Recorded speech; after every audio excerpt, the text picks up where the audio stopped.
এবার আমরা বাংলাদেশে যে কৃষি সম্পদ আছে এখান থেকে মোটামুটি দেখা যায় 3 মাস থাকে। হ্যাঁ, তো আমরা গতানুগতিক ধারা আপনারা তো কৃষি কোর্সে নিয়ে আমরা যে যে প্যাটার্নে ক্লাস নিয়ে আমরা ওই প্যাটার্নে ক্লাস নেব।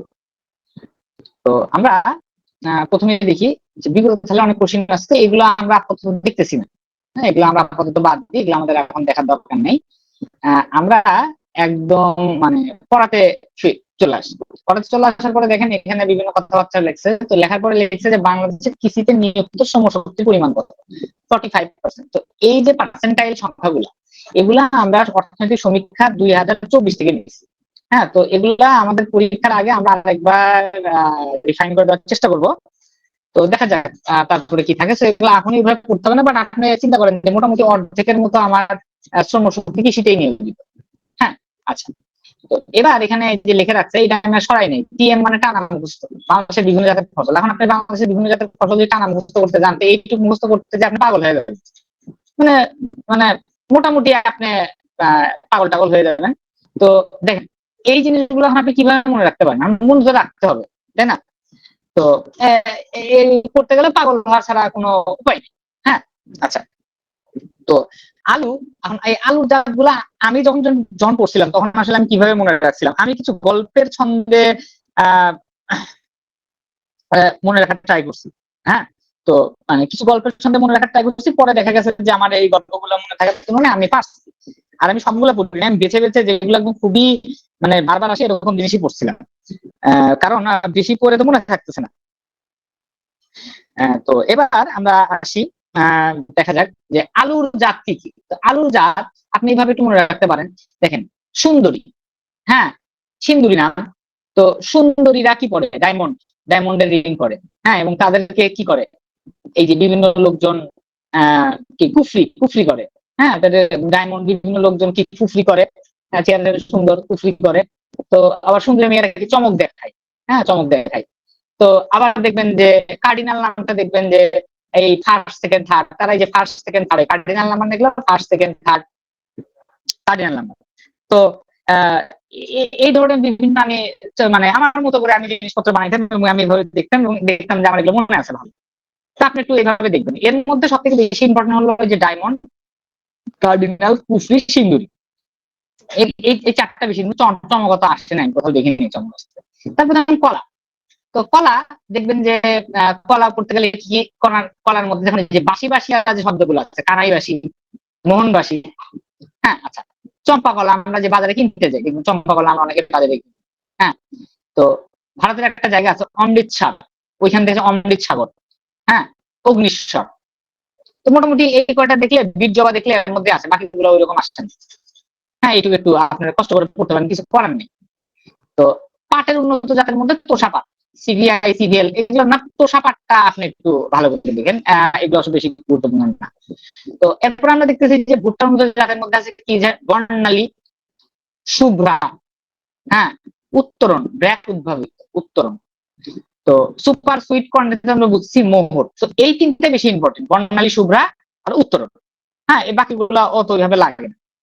তো এরপরে আপনি দেখেন গমের উন্নত জাত, গমের উন্নত জাতের মধ্যে কি কি আছে, বলাকা, দোয়েল পাখির নাম। হ্যাঁ, সোনালিকা। আর আছে কি আছে, আনন্দ আকবর। হ্যাঁ, আছে ব্যাংকের নাম অগ্রণী, গমের জাত। এই কয়টাই বেশি ইম্পর্টেন্ট, বলাকা, দোয়েল, আনন্দ আকবর, অগ্রণী। তারপর আপনি দেখেন ধানের বিভিন্ন জাত, ধানের বিভিন্ন জাতের মধ্যে কি হয়েছে, হরি, ময়না, ইরাটাম, বিশাইল, চান্দিনা, সোনার বাংলা। ভাই এই কয়টাই মনে রাখেন, বাকিগুলো মনে রাখার দরকার নেই। হরি, ময়না, ইরাটম, বিশাইল, চন্দ্রিকা। এখন এই চালের যে জাতগুলো আছে এর মধ্যে আছে তুলা, তুলা। তো তুলা আছে রূপালী আর ডেলফোস। তো রূপালী, তুলা আর ডেলফোস হলো যে আমাদের কিবোর্ডের নাম ছিল ডেল। হ্যাঁ, তো ওইখান থেকে আমি মনে রাখছিলাম ডেল, রূপালী। হ্যাঁ, রূপালী, ডেলফোস। হ্যাঁ, তো এখন আপনার একটু লেখে লেখে মনে রাখা লাগবে। টমেটোর উন্নত জাত কি, এই দেখেন বাহার, মানিক, রতন, অপূর্ব, মিন্টো, হ্যাঁ, সিন্দুর, শ্রাবণী। হ্যাঁ, তো এই শ্রাবণী, অপূর্ব, রতন, মানিক, এখন এই নামগুলো তো আপনি বারবার পড়লে ভুলে যাবেন, আর সবগুলো দরকার নেই, ঝুমকা টুমকা দরকার নেই। সিন্দুরি, শ্রাবণী, বাহার, মানিক, রতন, অপূর্ব, মিন্টো, এই কটা একটু দেখুন। তারপরে দেখবেন মরিচের জাতের মধ্যে আছে যমুনা। তো যমুনা নদীর পাড়ে মরিচ হয়, বগুড়া। যমুনা নদীর পাড়ে মরিচ হয়, যারা বগুড়া তারা জানেন। তো অগ্রণী তো সরিষা, একদিন বলতো ভাই একটা নাম দুই জায়গায় থাকতে পারে, এটা সমস্যা না। তো ওইভাবে আমি মনে রাখছিলাম যমুনা, আর বাকিগুলো আমার মনে ছিল না। বাংলা, লঙ্কা, মেজর, চন্দ্রমুখী, চারটে একটা মনে ছিল না, যমুনা মনে ছিল। আসলে তো মনে আসেন। আমের নামগুলা সবার তো মনে রাখা বাধ্যতামূলক। মহানন্দা আম খাই, মোহনভোগ খাই, ল্যাংড়া, গোপালভোগ, গৌরমতী, এই যে ব্রুনাই কিংমি এগুলা লাগবে না। মহানন্দা, গোপালভোগ, গৌরমতী, ল্যাংড়া, হ্যাঁ এগুলো মনে রেখে। হাতি ও দানেশ মিষ্টি জাতের, হ্যাঁ কুমড়া। তো যারা হাজি দানেশ ইউনিভার্সিটিতে পড়ে তাদেরকে বলে হাজি দানেশ মিষ্টি জাতের কুমড়া। হ্যাঁ, তো তামাকের উন্নত জাতের মধ্যে আছে সুমাত্রা আর ম্যানিলা। তো তামাক তো বাইরের জিনিস, বাইরে থেকে আসে। তো সুমাত্রা, ম্যানিলা এগুলো তো বাইরের জায়গা। ম্যানিলা ইন্দোনেশিয়ার রাজধানী, তাই না? সুমাত্রা কই? জাভা। জাভা এসে সুমাত্রা, ইন্দোনেশিয়ার জাভা, ওখানে সুমাত্রা মনে আছে। ওকে, তো ফিলিপাইন ম্যানিলা। হ্যাঁ, ওকে। তো বেগুনের উন্নত জাত কারা দেখেন? শুকতারা, নয়নতারা, তারাপুরি, কাজলা, এগুলো হলো বেগুনের। এর মধ্যে শুকতারা, নয়নতারা, তারাপুরি তিনটাই বেশি লাগে। শুকতারা, নয়নতারা, তারাপুরি। আর তরমুজের উন্নত জাত আছে পদ্মা। পদ্মায় তরমুজ পাওয়া যায়, মধুবালা হলুদ কালার তরমুজ আমরা পাই। সুইট বেবি, পতেঙ্গা, জায়ান্ট এগুলো লাগবে না ভাই, এই দুইটাই দেখেন, পদ্মার মধুবালাটাই দেখি। তো বাসন্তী, এদিকে চীনা বাদামের নাম বাসন্তী একটাই, চীনা বাদাম বাসন্তী একটাই, চীনা বাদামের জাত। বাঁধাকপিতে দেখেন ইংরেজি নাম cross, cross, golden cross, air cross, Dam cross, অগ্রদূত বই, ওটা একটা বাঁধাকপির নাম, এরকম। ফুলকপি কি? কার্তিকা, রূপায়ণ, না খুব বেশি লাগে না, বেশি পাগল হওয়ার দরকার নেই, এটার দরকার নেই, ফুলকপি তেমন লাগে না। তারপরে পেঁপের উন্নত জাত। পেঁপের উন্নত জাত আমি লাগে না, আমি কোথাও এরকম আসতে দেখিনি, সব বিদেশি নাম। ওয়াশিংটন, হানি ডিউ, সিমলা, হ্যাঁ সব মানে। সরিষার কি আছে যেন অগ্রণী, দুই জায়গায় আছে, একজন বললো অগ্রণী, সফল, এই দুইটাই লাগে। হ্যাঁ, অগ্রণী আর সফল। তো তারপরে আবার কি আছে দেখা যায় পেয়ারা। পেয়ারার উন্নত জাত, পেয়ারার উন্নত জাতের মধ্যে আছে হলো আপনার কাজি পেয়ারা, আমরা সবাই চিনি, বড় টাইপের পেয়ারা, কাজি পেয়ারা, এইটাই লাগে। স্বরূপ কাঠি, এই দুটা, কাজি কাজি পেয়ারা আর স্বরূপ কাঠি। তো রূপার পরশ কাঠি আপনারা পড়ছিলেন না? এটার বাগধারা কি বললেন তো? এটা রূপার পরশ কাঠি মানে হলো সূর্যমুখী উন্নত জাত।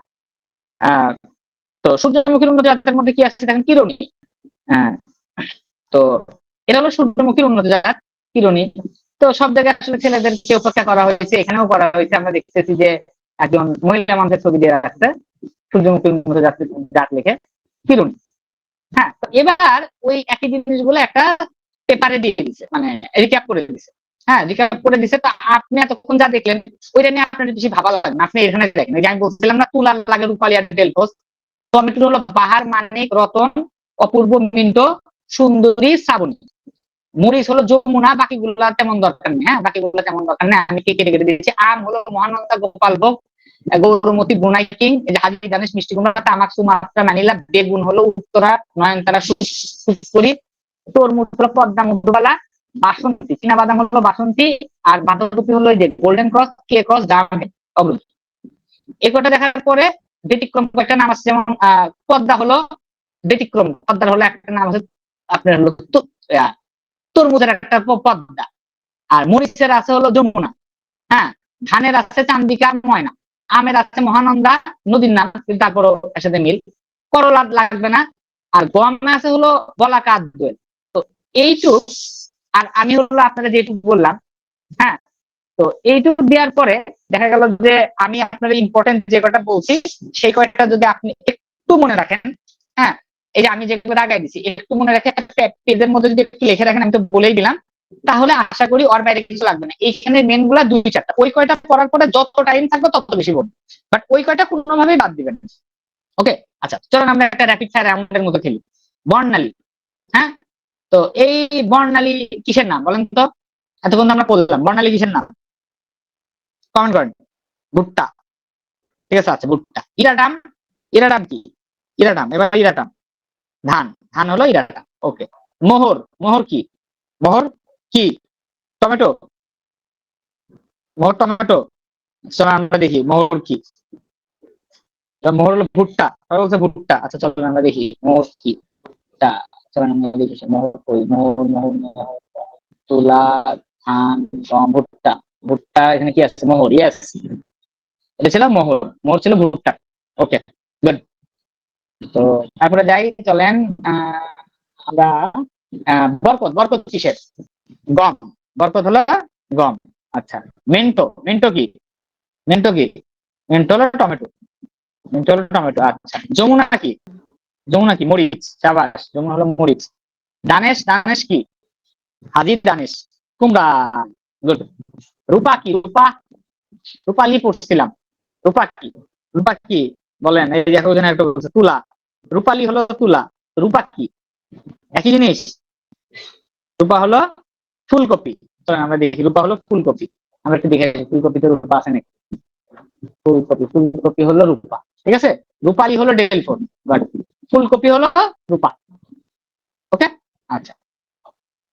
এবার চলুন আমরা একটু দেখি অগ্রদূত। অগ্রদূত কি? আমি এটা বলছিলাম, অগ্রদূত বারবার বলছিলাম আমি। অগ্রদূত কি বলছিলাম? হ্যাঁ, বাঁধাকপি, বাঁধাকপি বলছিলাম। অগ্রদূত। কাজি, কাজি কিসের? কাজি হলো পেয়ারা। হ্যাঁ, আচ্ছা। উত্তরা কি? উত্তরা কি? উত্তরা হলো কি? বেগুন, বেগুন হলো উত্তরা। মধুবালা, মধুবালা কি? তরমুজ, তরমুজ হলো মধুবালা, হলুদ তরমুজ মধুবালা। মহানন্দা, মহানন্দা কি? এরই মাধ্যমে আমাদের শেষ হয়ে গেল বিভিন্ন ফলের জাত। আমি তাহলে মোটামুটি আপনাদেরকে একটা সামারাইজ করে দিচ্ছি, যেগুলো আসার মতো সেগুলো বলে দিছি। আপনি ছোট্ট একটা পেজে নোট করবেন যেগুলো ইম্পর্টেন্ট। তারপরে যদি পারেন তাহলে তো আপনার বই আছে, পিডিএফ আছে, স্লাইড আছে, ওগুলো থেকে দিচ্ছি। তাহলে ইনশাল্লাহ দেখুন পরীক্ষা ভালো হবে, কনফিডেন্স থাকবে। এবং আমি যা দেখাই দিচ্ছি আমার 20,000 মধ্যে আসবে। কমন গুলাই পারলেই হবে, এটাও পরীক্ষায় পারবেন কমন গুলো। আচ্ছা, কোন ইনস্টিটিউট কোথায়? এবার আমরা একটু দেখবো কোন ইনস্টিটিউট কোথায়। ঠিক আছে, চল একটু দেখি। তো পাট গবেষণা ইনস্টিটিউট মানিকগঞ্জ। হ্যাঁ, নদী গবেষণা ইনস্টিটিউট ফরিদপুর। কেন নদী গবেষণা ইনস্টিটিউট ফরিদপুর জানেন? ফরিদপুরের ওইখানে যে নদী মিলিত হয়েছে না, আমার যারা নদীর ক্লাস করছিলেন তারা জানেন, আমি এই নদীর ম্যাপ পড়াইছিলাম। তখন আমি বলছিলাম যে এই জন্য ফরিদপুরে হলো নদী গবেষণা ইনস্টিটিউট। রাবার তো কক্সবাজারে হয়, তো ওদের ইনস্টিটিউটটা কক্সবাজার। তাপ, তাপেরটা সিরাজগঞ্জ হরপাতা হয়ে গেছে নরসিংদী। হ্যাঁ, আচ্ছা। চা কোথায়? সিলেট শ্রীমঙ্গল চা গবেষণা কেন্দ্র। কিন্তু চা বোর্ড কোথায় বলেন তো? চা বোর্ড, চা গবেষণা কেন্দ্র সিলেট, আর চা বোর্ড চট্টগ্রাম। ইক্কো গবেষণা কেন্দ্র পাবনা ঈশ্বরদী। ডাল গবেষণা কেন্দ্র এটাও পাবনা ঈশ্বরদী। তো ইক্কো গবেষণা পাবনার ওই দিক দেখবেন সুগার মিল আছে। হ্যাঁ, আর ডালটা ওইখানে কেন দিচ্ছে সেটা আমি জানি না। ডাল পাবনাদের ডাল বেশি হয়নি, জানি না। বাট পাটটা মানিকগঞ্জ দিচ্ছে। হ্যাঁ, ফরিদপুর মানিকগঞ্জ ওই বেলটা পাট এগুলো ভালো হয়, এই জন্য ওইখানে রাখছে পাট মানিকগঞ্জ। আর এদিকে গম গবেষণা ক্ষেত্র দিনাজপুর, দিনাজপুর যদি গম হয়। আম গবেষণা গবেষণা কেন্দ্র চাঁপাইনবাবগঞ্জ ঠিকই আছে। যারা বগুড়ার এদিকে দেখবেন, বগুড়ার লোকজন খুব মশলাময়। হ্যাঁ, এই জন্য মশলা গবেষণা কেন্দ্র বগুড়া। রেশম তো রাজশাহী হবে, এটা খুবই স্বাভাবিক। বন চট্টগ্রামে আছে, তো বন চট্টগ্রামেই হবে। পাহাড়ি কৃষি গবেষণা খাগড়াছড়িতে হবে, ওখানে তো পাহাড় আছে ভাই। ইলিশ ও নদী গবেষণা কেন্দ্র ইলিশ মাছ চাঁদপুর, ওইখানে তো কি হয়, ওর তো ওইখানেই হবে ইলিশ মাছের ওইখানে, মানে মাছ সব থেকে বেশি পাওয়া যায়, তো ওইখানে দিচ্ছে। ধান গবেষণা ইনস্টিটিউট কোথায়? গাজীপুর জয়দেবপুর। গাজীপুর জয়দেবপুর কিন্তু অনেক অফিস আছে, এর মধ্যে একটা হলো ধান গবেষণা ইনস্টিটিউট। এবার আমরা দেখবো তুলা গবেষণা ইনস্টিটিউট। তুলা গবেষণা ইনস্টিটিউট কোথায়? যশোরে। যশোরে তুলার জন্য বিখ্যাত, তুলা গবেষণা ইনস্টিটিউট। আলু, আলু কোথায়? রংপুর। আলু উৎপাদনে কিন্তু বগুড়া মনে হয় সব থেকে ভালো অবস্থায় আছে। তারপর রংপুর আলু গবেষণা ইনস্টিটিউট। কলা কোথায়? কলা হলো রামপাল বাগেরহাট। আর খায় কাজ নাই, রামপাল বাগেরহাট দিছে। কলা কেন দিছে জানি না। চামড়া হাজারিবাগ, ওখানে চামড়ার ফ্যাক্টরি আছে, আপনারা জানেন। ঢাকা ইউনিভার্সিটিতে আছে কেউ? ঢাকা ইউনিভার্সিটি ওদের ওই হাজারিবাগ একটা হলো আছে, ওই আছে না? আচ্ছা, আছে। এই যে ঢাকা ইউনিভার্সিটি আছেন, ইশরাত জাহান মুন্নি, আপনাদের হল আছে না একটা ঢাকা হাজারিবাগের ওই দিক, সায়েন্স ফ্যাকাল্টির একটা সাবজেক্ট আছে, ওটা আছে। তো তামাক, ওই তামাক রংপুরে হবে স্বাভাবিক। গরু গবেষণা, গরু হলো এই যে জাহাঙ্গীরনগর ইউনিভার্সিটির পাশে ডেইরি ফার্ম আছে। যারা জাহাঙ্গীরনগর ইউনিভার্সিটি কেউ আছেন, লেদার ইঞ্জিনিয়ারিং এর অফিস আছে হলো আপনার ওই যে হাজারিবাগ। জাহাঙ্গীরনগর ইউনিভার্সিটির পাশেই হলো সাভার। আমার বন্ধু আছে, আমার বন্ধুর বাবা হলো প্রাণী সম্পদ অধিদপ্তরের কি পরিচালক নাকি জানি ছিল, ডাইরেক্টর। ওদের বাসার মধ্যেই ছিল, এখন আর নেই, খুব কাছের মধ্যে। হ্যাঁ, আচ্ছা। এগুলোতে গেল। এগুলো যাওয়ার পরে এবার আমরা দেখবো মহিষ। মহিষ কই? বাগেরহাট। বাগেরহাটে মহিষ সব থেকে বেশি না বাগেরহাট। ছাগল কেন টিলাগড় সিলেটের আমি জানি না। হাঁস মুরগি কেন নারায়ণগঞ্জেরও আমি জানি না। হরিণ বাগেরহাট হবে, এটাই স্বাভাবিক, শরণখোলা। মিঠা পাখির কুমির মিঠা পানি, এটা ভালুকা ময়মনসিংহ, ওইদিকে কুমিরের খামার আছে, যারা ভালুকা ময়মনসিংহ দিকে সেই জন্য। আর কুমির লোনা পানি সমুদ্রের আশেপাশে হবে, তো কক্সবাজার বানাইছে ডুলা হাজরা। আর মৎস্য গবেষণা কেন্দ্র কৃষি ইউনিভার্সিটি, খুবই স্বাভাবিক, কৃষি ইউনিভার্সিটি অনেক বড়, আমি গেছি। বাকৃবির কেউ আছেন এখানে? ছাগল হলো ছাগলের পাশে, আচ্ছা ঠিক আছে, ছাগল ছাগলের পাশে। হ্যাঁ, পুষ্টি গবেষণা কেন্দ্র ঢাকা, ঢাকা বিশ্ববিদ্যালয়, এটা বুঝছি। মৎস্য গবেষণা কেন্দ্র বাকৃবি, বাকৃবি কেউ নাই ক্লাসে না? আচ্ছা, তো বাকৃবির যারা আছে ওদের যে মৎস্য গবেষণা কেন্দ্র ওদের ওইখানে আমি ভার্সিটি গিয়েছিলাম, অনেক বড় ভাই, খুব সুন্দর লাগছে আমার, খুব মানে খুব সুন্দর। আমি ওই নৌকাতে উঠছিলাম। তো এবার এই তো আমরা দেখলাম, তো এইখানে তাহলে আমরা কি বুঝলাম? এখানে অনেকগুলো গবেষণা কেন্দ্র দেখলাম, মোটামুটি সবগুলো ইম্পর্টেন্ট। তারপর আমি আপনাদেরকে বলতেছি এগুলো পড়ার স্ট্র্যাটেজি হলো কোন জায়গায় কোনটা বিখ্যাত, মোটামুটি ওই জায়গায় ওইটাই করছে। তারপরে আপনি একটু স্ট্র্যাটেজিক্যালি লামসাম করে একটু দেখবেন, আর দেখলে একটু কমন করতেছেন স্টার মার্ক দিয়ে রাখবেন, আশা করি কমন করলে ওর মধ্যে পড়ে যাবে, এগুলো দায়িত্ব পরীক্ষায় আসার মতো। তো বাংলাদেশের কৃষি গবেষণা ইনস্টিটিউট কোথায়? বাংলাদেশ ধান গবেষণা ইনস্টিটিউট, দুটাই হলো গাজীপুর, জয়দেবপুর গাজীপুর। এছাড়া জয়দেবপুর গাজীপুরে আরেকটা ইনস্টিটিউট আছে, সেটা কি আমরা একটু আগে দেখেছি। জয়দেবপুর গাজীপুরে কি আছে বলেন তো? ধান গবেষণা ইনস্টিটিউট, ওটাই। হ্যাঁ, ধান গবেষণা ইনস্টিটিউট, আবার হলো কৃষি গবেষণা ইনস্টিটিউট, দুইটাই। আর সাথে হলো আপনার হলো মৎস্য গবেষণা ইনস্টিটিউট ময়মনসিংহ। আরো অনেক কিছু আছে গাজীপুর। বাংলাদেশ কৃষি গবেষণা পরিষদ, বাংলাদেশ তুলা উন্নয়ন বোর্ড, ফার্মগেট ঢাকা। দেখেন কি একটা অবস্থা, ফার্মগেটে কৃষি গবেষণা পরিষদ, তুলা উন্নয়ন বোর্ড কি করবে? তুলা গাছ তো যশোরে, এনে কি কাজ? এগুলো সরাইতে বলছে, বাট ওরা সরাই না, অফিস টফিস বানাইছে, বিশাল সুন্দর অফিস। পাট গবেষণা ইনস্টিটিউট কই? মানিক মে এভিনিউ, ঢাকা। হ্যাঁ, বাট পাটের যে এমনিতেই গবেষণার জন্য যে পাটের ব্যবস্থা করা আছে সেটা কই দেখি?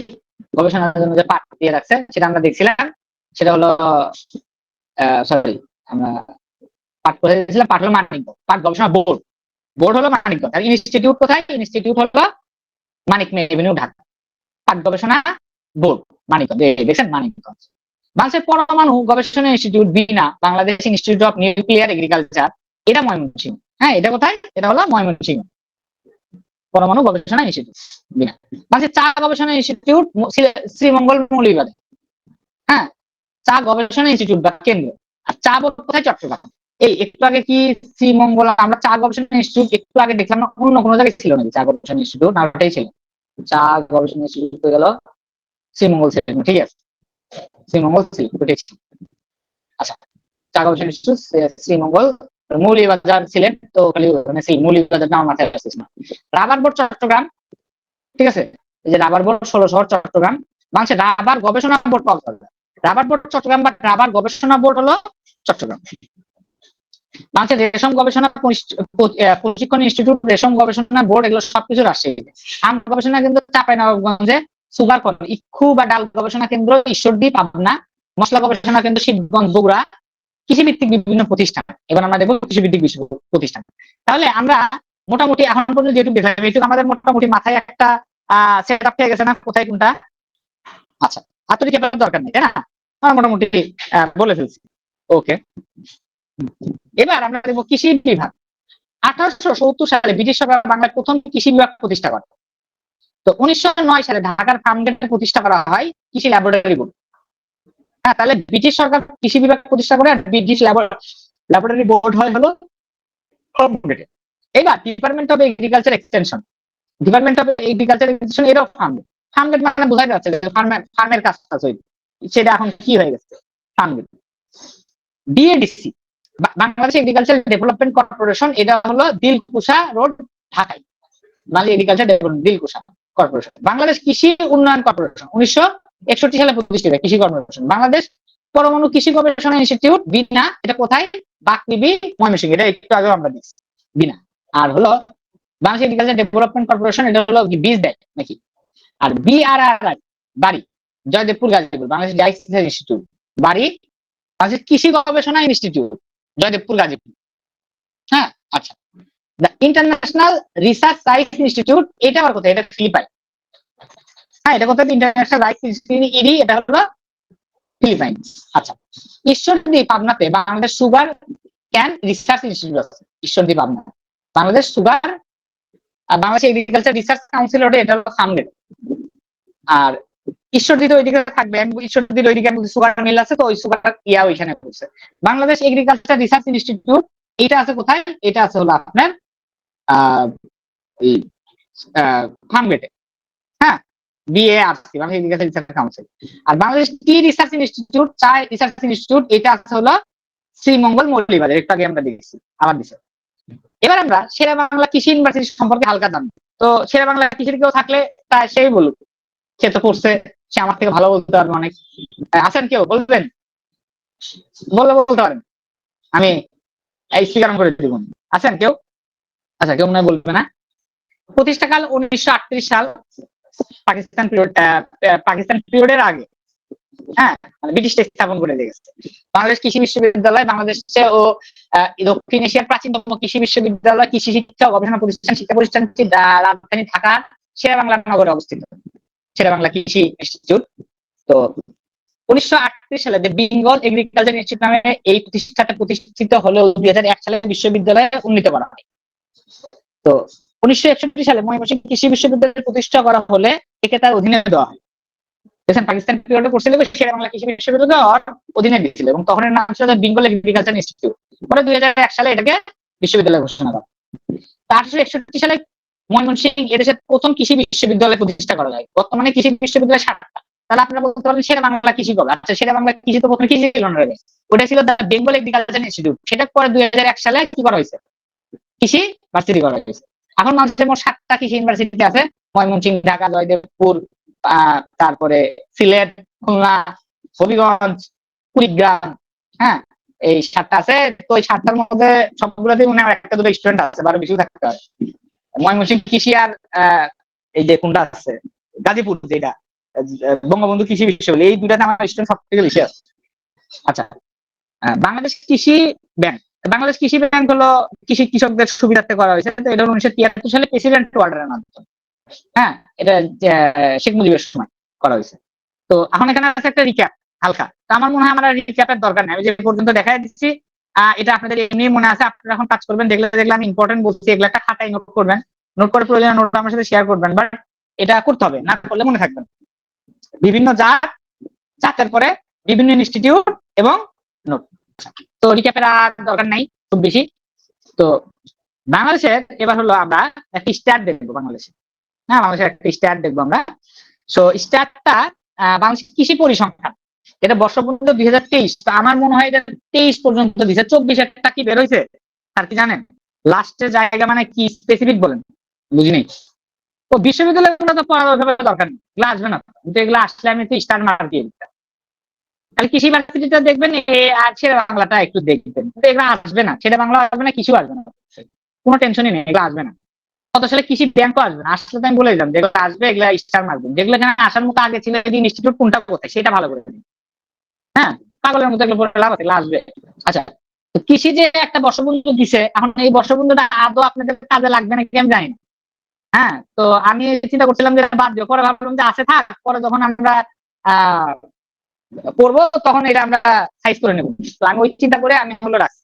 তো এবার আমরা দেখি যে আমাদের কৃষি পরিসংখ্যানের পরে বাংলাদেশের শ্রম শক্তিতে কৃষির পরিমাণ কত দেখছেন? এখানে আছে আপনার হলো কত 45, বা শ্রম শক্তিতে আমরা দেখছি 44। তো এখানে একটা ঝামেলা আছে। আর বাংলাদেশের আবাদযোগ্য জমির পরিমাণ এখানে বলতে 1,60,28,000 হেক্টর। হ্যাঁ, তো এই দুটো ইম্পর্টেন্ট, লাগবে না। এবার আমরা দেখবো বাংলাদেশের কৃষি সমাজ কঠিন। জিসটুকু বলেন স্যার, কোনটুকু কঠিন, কোনটা নতুনটা জুনে আসে? আমার দেখা যায় জুনে আসে নাই।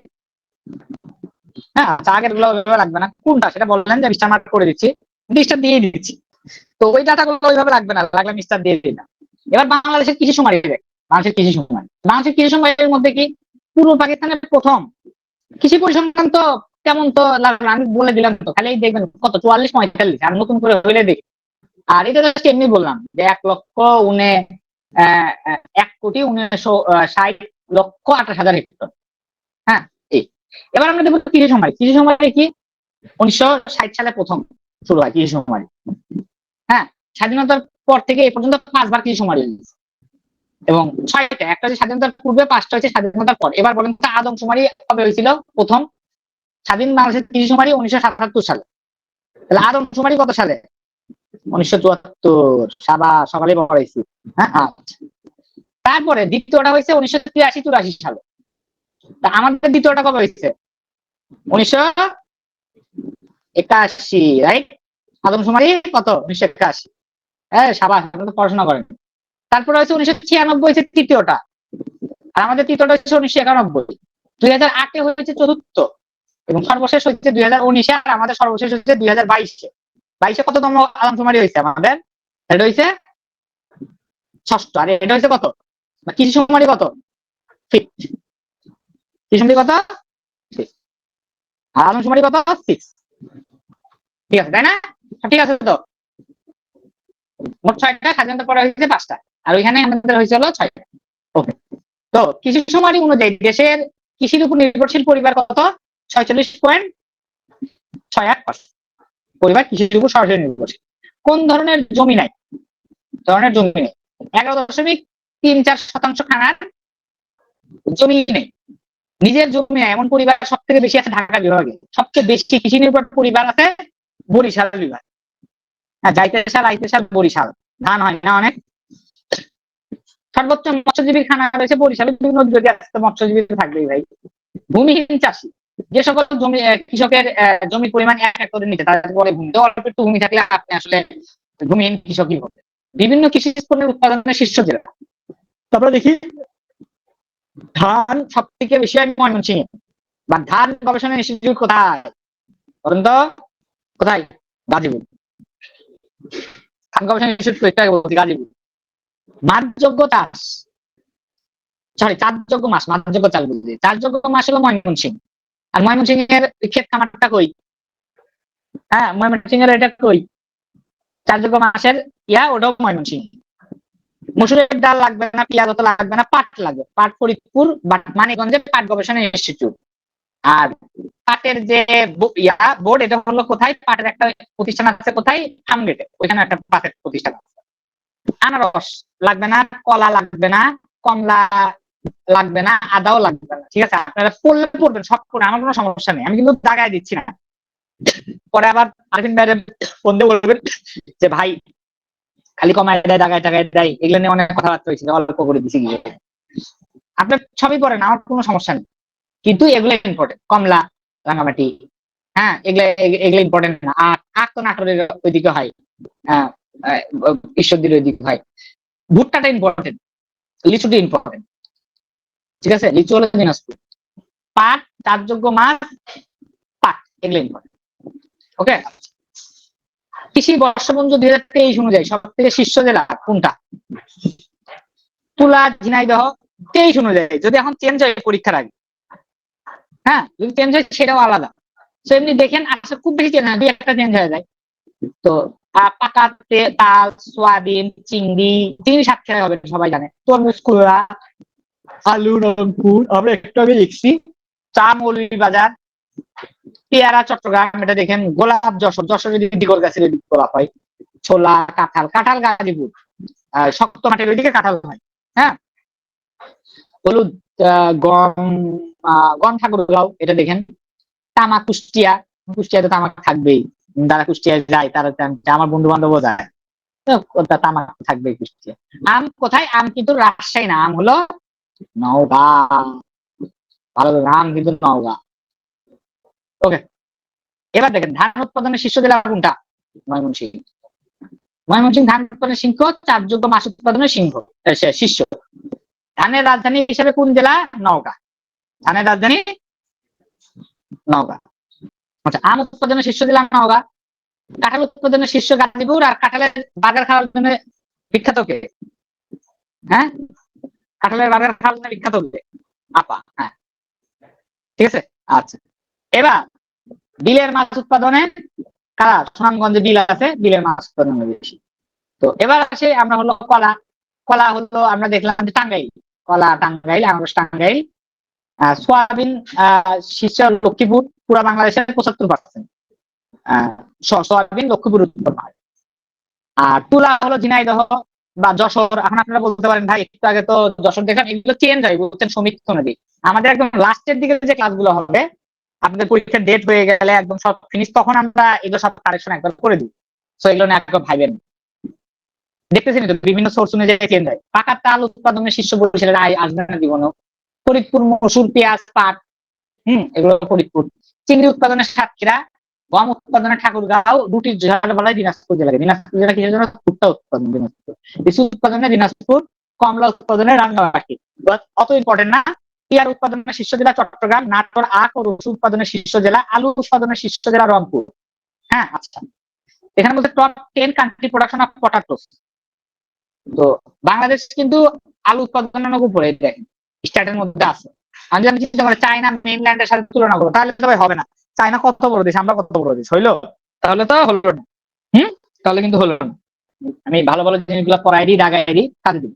তামাক উৎপাদনে কুষ্টিয়া জানি, পেঁয়াজ উৎপাদনে ফরিদপুর, গোলাপ উৎপাদনে আমি কি বলছিলাম যশোরের জিগর গাছ যশোর। পাট উৎপাদনে ফরিদপুর, বাট পাটের যে গবেষণা ইনস্টিটিউট ওটা কোথায় বলছিলাম, ওইটা হলো একটা হলো আপনার মানিকগঞ্জ, আর একটা হলো কোথায়, খামগেট ঢাকা।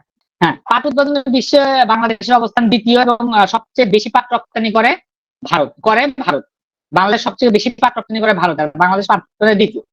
চা উৎপাদন শীর্ষ জেলা মৌলভীবাজার। চা উৎপাদনে বাংলাদেশ অষ্টম, চা উৎপাদনে বিশ্বে চীন প্রথম, আর চা উৎপাদনে রপ্তানিতে বাংলাদেশ 15তম। সো এই জিনিসগুলো চেঞ্জ হবে, আমাদের রিসেন্ট যে অ্যাফেয়ার্স থাকবে সেখানে চেঞ্জ হবে। সো এখন পাগলের মতো মুখস্থ করার দরকার নেই, এটা তখন আমরা দেখে নিব। বরিশালকে বলা হয় শস্য ভান্ডার। উৎপাদনে বাংলাদেশের অবস্থান ইলিশ রান্না, ইলিশ উৎপাদনে বিশ্বে বাংলাদেশ প্রথম, এবং মিঠা পানির মাছ আহরণে বা উৎপাদনে অভ্যন্তরীণ মলাশয়ে বাংলাদেশ হলো দ্বিতীয়। এটা কি world state of fisheries and aquaculture.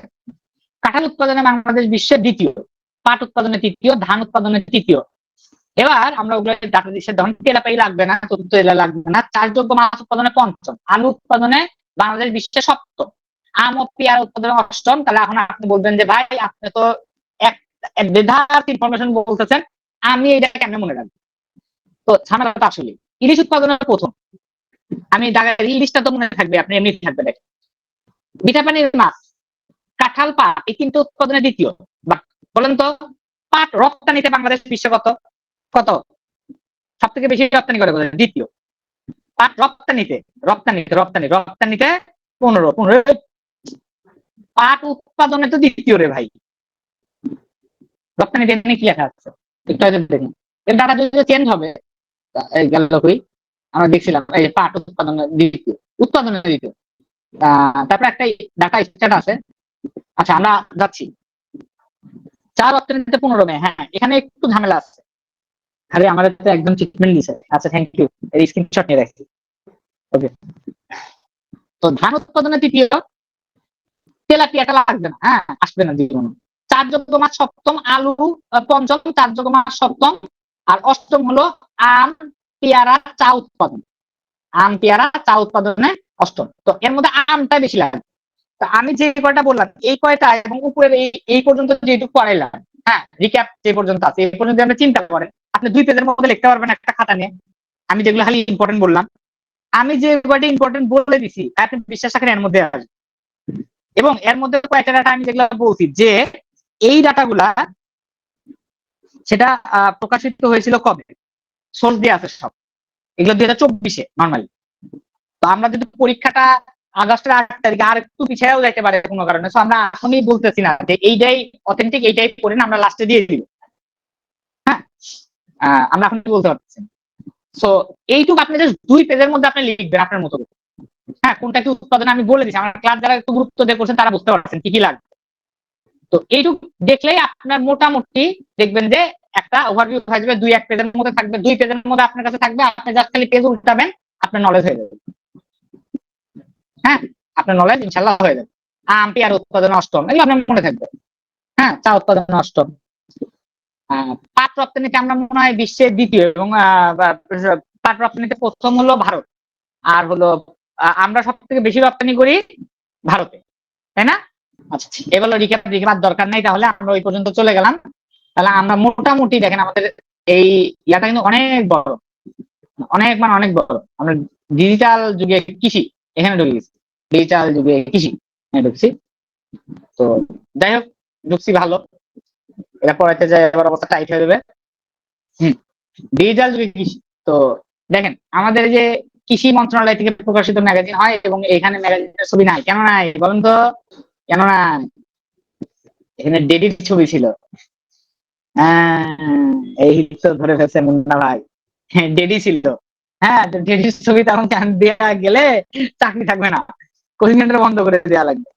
হ্যাঁ, তো দিশে অফ করে। তো এখান থেকে দেখেন কৃষি কল সেন্টার 16123, বাট এখন পর্যন্ত এগুলো বিভিন্ন পরীক্ষা আমি দেখতে আসে না। কেমন আসে না? হ্যাঁ, বিভিন্ন জায়গায় দেখতে আসেন।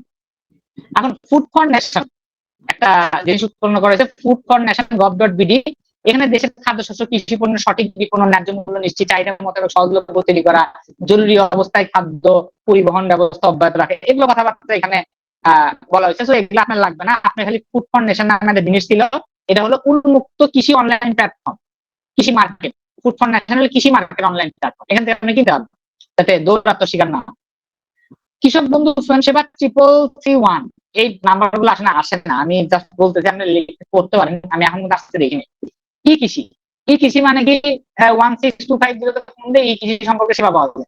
এইটাও না, আমি আসতে দেখিনি, আমি পড়তে পারি না। কৃষকের জানালা, কৃষকের জানালা দিয়ে কি হয়? Digital computation and standardization of plants problem and irrigation problem. কৃষকের জানালা কোনটার কি সমস্যা আছে এগুলো আপনি জানতে পারবেন। হ্যাঁ, কৃষি বাতায়ন, কৃষি পর্যায়ে কৃষি তথ্য যোগাযোগ কেন্দ্র, কৃষি community radio, community rural radio, online কৃষি মার্কেটিং প্ল্যাটফর্ম, অটেক বাজার, ফুড ফাউন্ডেশন। হ্যাঁ, তো এগুলা আপনি জাস্ট একটু এক নজর দিয়েন, আমার মনে হয় না আসার মতো। হ্যাঁ, জাস্ট নাম্বারটা থাকলে আমি একটু রিক্যাপ করে দিই এখান থেকে। এই নাম্বারটা একটু দেখি, কৃষি কল সেন্টার। আর ফুড ফাউন্ডেশনটা অনলাইন মার্কেট প্ল্যাটফর্ম, এইটা একটু দেখি। আর কৃষি জানালাতে বিভিন্ন রোগ ব্যাধি চিকিৎসা করা হয়, এটুকু দেখলেই হবে, আর দেখে লাগবে। কৃষি সহায়তা কার্যক্রমে এখানে কিছু কার্যক্রম ছিল, রিটেন পরীক্ষা লাগে কৃষক, কৃষি গবেষণা উন্নয়ন, গুণগত কৃষি, কৃষি সম্প্রসারণ, সেচ কাজ, জলবায়ু, এগুলো। এবং বাংলাদেশের কৃষক নীতি করেছে 2020 সালে। তো এখন যেহেতু সব নীতি নতুন করে করতে হবে, আমার মনে হয় এইটাও অত ইম্পর্টেন্ট না যে এইটা একদম করতে হবে আসবে, আই ডোন্ট থিঙ্ক সো। এই নীতির লক্ষ্য হচ্ছে সকল শ্রেণীর কৃষক ও উদ্যোক্তাদের চাহিদা ভিত্তিক প্রযুক্তি ও তথ্য সেবা প্রদান করে জলবায়ু পরিবর্তনের সাথে ঘাত সহনশীল, পরিবেশ বান্ধব, নিরাপদ, টেকসই, পুষ্টি সমৃদ্ধ ফসল নিশ্চিত। ভাই এটা দিবেন, হ্যাঁ, রিটেনের মানে কৃষি নীতি আমরা রিটেনের পর রিটেনের সাথে এদের সাথে সম্পর্ক। এবং দেখেন এদের সাথে সার্কের একটা সম্পর্ক আছে। হ্যাঁ, শ্যামপুরে অবস্থিত ফটো স্যানিটাইজ প্রতিষ্ঠান রপ্তানিযোগ্য কৃষি কৃষি পণ্যের মানে গুরুত্বপূর্ণ ভূমিকা রাখছে। রিজিওনাল সিড ব্যাংক গঠন করা হয়। হ্যাঁ, এটা একটু দেখে যান, সিড ব্যাংক।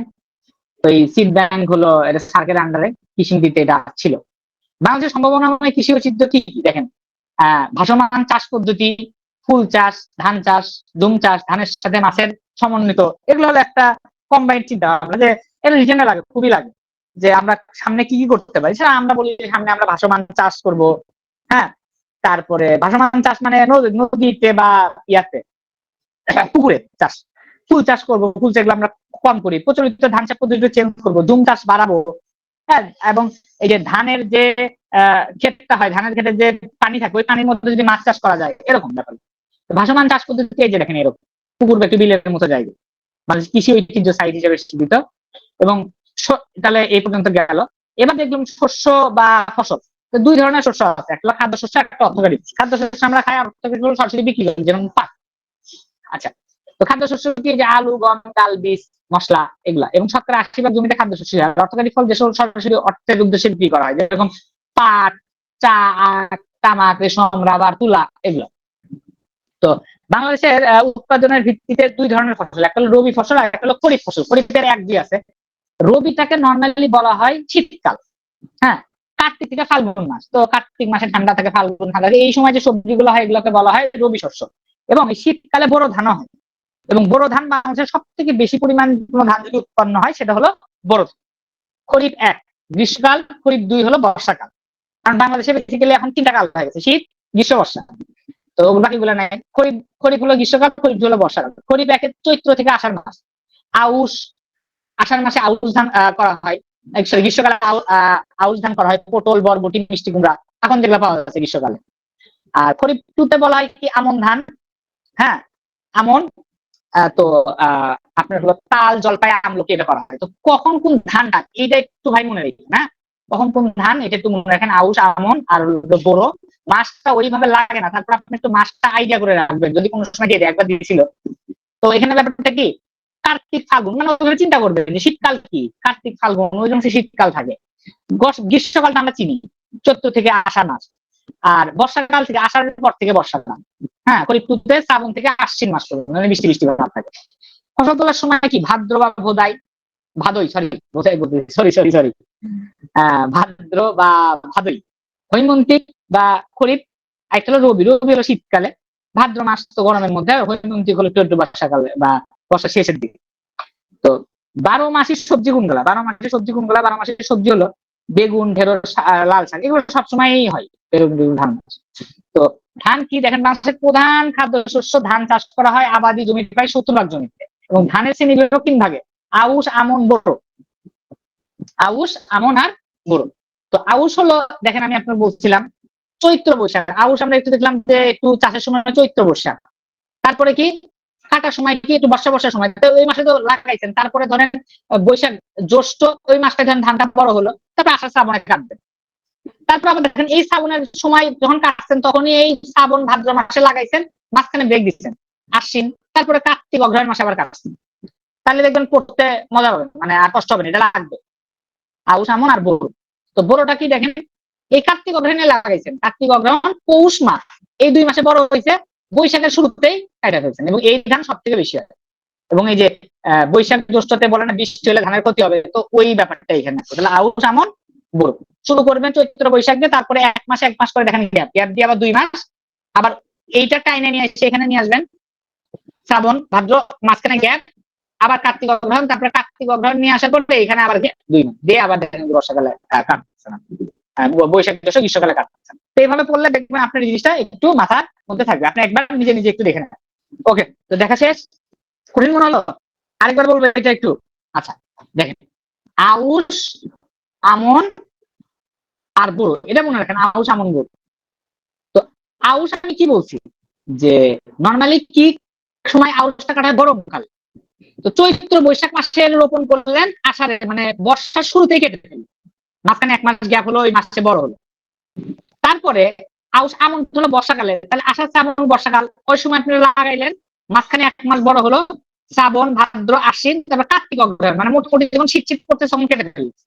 আর বোরোটা লাগাইলেন শীতকাল, কার্তিক অগ্রহায়ণ, মাঝখানে 2 মাস বড় হলো, গ্রীষ্মের শুরুতেই কেটে।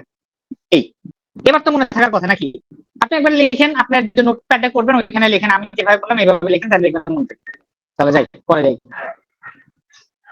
আর বেশি যদি মনে না থাকে করবেন কি, ছোট ছোট রেকর্ড করবেন, রেকর্ড করে বারবার শুনবেন, নিজে নিজে রেকর্ড করবেন, রেকর্ড করে বারবার শুনবেন, মনে থাকবে। তো এবার ধান, বাংলাদেশের পরমাণু কৃষি গবেষণা ইনস্টিটিউট কর্তৃক বিনা 8-9 যার লবণ সহিষ্ণু ধান, এটা তো মনে রাখবেন, অনেক সময় দেয় যে বিনা 8-9 ধানটা কি টাইপের, তো লবণ সহিষ্ণু, না পারলেও হবে, এগুলো টিকুলার কোশ্চেন, কেউ পারে না সহজ পরীক্ষায়। আমি তো অনেক দিচ্ছি, টিকসিও আলহামদুলিল্লাহ সব, তো দেখছি এগুলো আসলে আসলে কেউ পারেও না ওইরকম টিকুলিয়ার, এমনি 2-4টা দেখে গেলেন সহজ গুলো, যেগুলো আসছে বিনা দিয়ে আছে, তো দিলে যেতে পারে। বাংলাদেশের উৎকৃষ্ট মানের ধান হিসেবে বরিশাল, পটুয়াখালী অঞ্চলের বালাম, দিনাজপুরের কাটারি ভোগ, চিনিগুড়া, ময়মনসিংহের বিরয় এবং চট্টগ্রাম অঞ্চলের মিরই সারের কালিজিরা, হ্যাঁ এই ধানগুলা আসলে খুব উৎকৃষ্ট মানের বলা হয়। ওইদিকে দিনাজপুরের ওইদিকে বালামের ধান, তারপরে দিক দিয়ে সরি বিলাসপুর, বরিশাল, পটুয়াখালী, দিনাজপুরের কাটারি ভোগ, চিনিগুড়া, ময়মনসিংহের বিরয়, চট্টগ্রাম অঞ্চলের নিঃসরাই। হ্যাঁ, তো এগুলা ভালো, মানে এগুলো হলো একটু টপ কোয়ালিটির ধান, দাম বেশি। এবার উপসি ধান একটু উচ্চ ফলনশীল, হ্যাঁ উপসি মানে উচ্চ ফলনশীল, অন্য কিছু লাগে। ইরিয়া ভাই এটা কাটা, হ্যাঁ বা, তবে জিঙ্ক সমৃদ্ধ প্রথম ধান B62, এটা মনে হয়। হ্যাঁ, তারপরে B33 হলো উত্তরাঞ্চলের মঙ্গলবীরদের জন্য, আর B32 হলো 62 হলো জিঙ্ক সমৃদ্ধ, আর B46 হলো বন্যা পরবর্তী খরা সহিষ্ণু নারিকা 1 ধান, খরা সহিষ্ণু। অগ্নি বোরা ধান ভেজালেই ভাত, মানে এটা এমন টাইপের ধান ভিজালেই ওটা ভাত হয়ে যায়, অগ্নি বোরা। হ্যাঁ, ধান ভিজালেই ভাত হয়ে যাবে, এটা হলো অগ্নি বোরা। আর এদিকে হলো হরি ধান, হরিপদ কাপালি উচ্চ ফলনশীল একটা ধান বানায়, সেটা হলো হরিপদ ধান বলা হয়। ধান নিয়ে আরো কিছু গুরুত্বপূর্ণ তথ্য, বাংলাদেশের 70% জমিতে ধানই হয়। কাটারি ভোগ চাল দিনাজপুরের সবচেয়ে বেশি চাল কলা আছে নওগাঁয়, রাইস মিল, নওগাঁর লোকজন সেই বড় লোক। দেশের সবচেয়ে বেশি উৎপাদিত হয় বোরো ধান, বাসন্তিকা ধান। আর বনো ধান কার্তিক অগ্রহণ অক্টোবর নভেম্বর মাস থেকে ধান কাটা চলে, এপ্রিল জুন বৈশাখ জ্যৈষ্ঠ, আমি আগেই বলছি আপনার বাংলা ইংরেজি মিলাই দিবেন।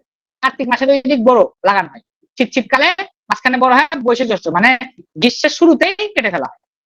আর বিআর 11 জোয়ার ভাটা অঞ্চলের ধান, বিআর 11 জোয়ার ভাটা, ওখানে পানি ঢুকে যায় তো ওইভাবে এটা বানাচ্ছে। এই তো আপনি বাংলা মাসটা মনে রেখে ইংলিশে ওটার সাথে রিলেট করবেন, তাহলে দেখবেন যে মনে হচ্ছে। এই ধানে ইম্পর্টেন্ট ইনফরমেশন, প্রথম ধান উৎপাদন চীন, এগুলো আসে না।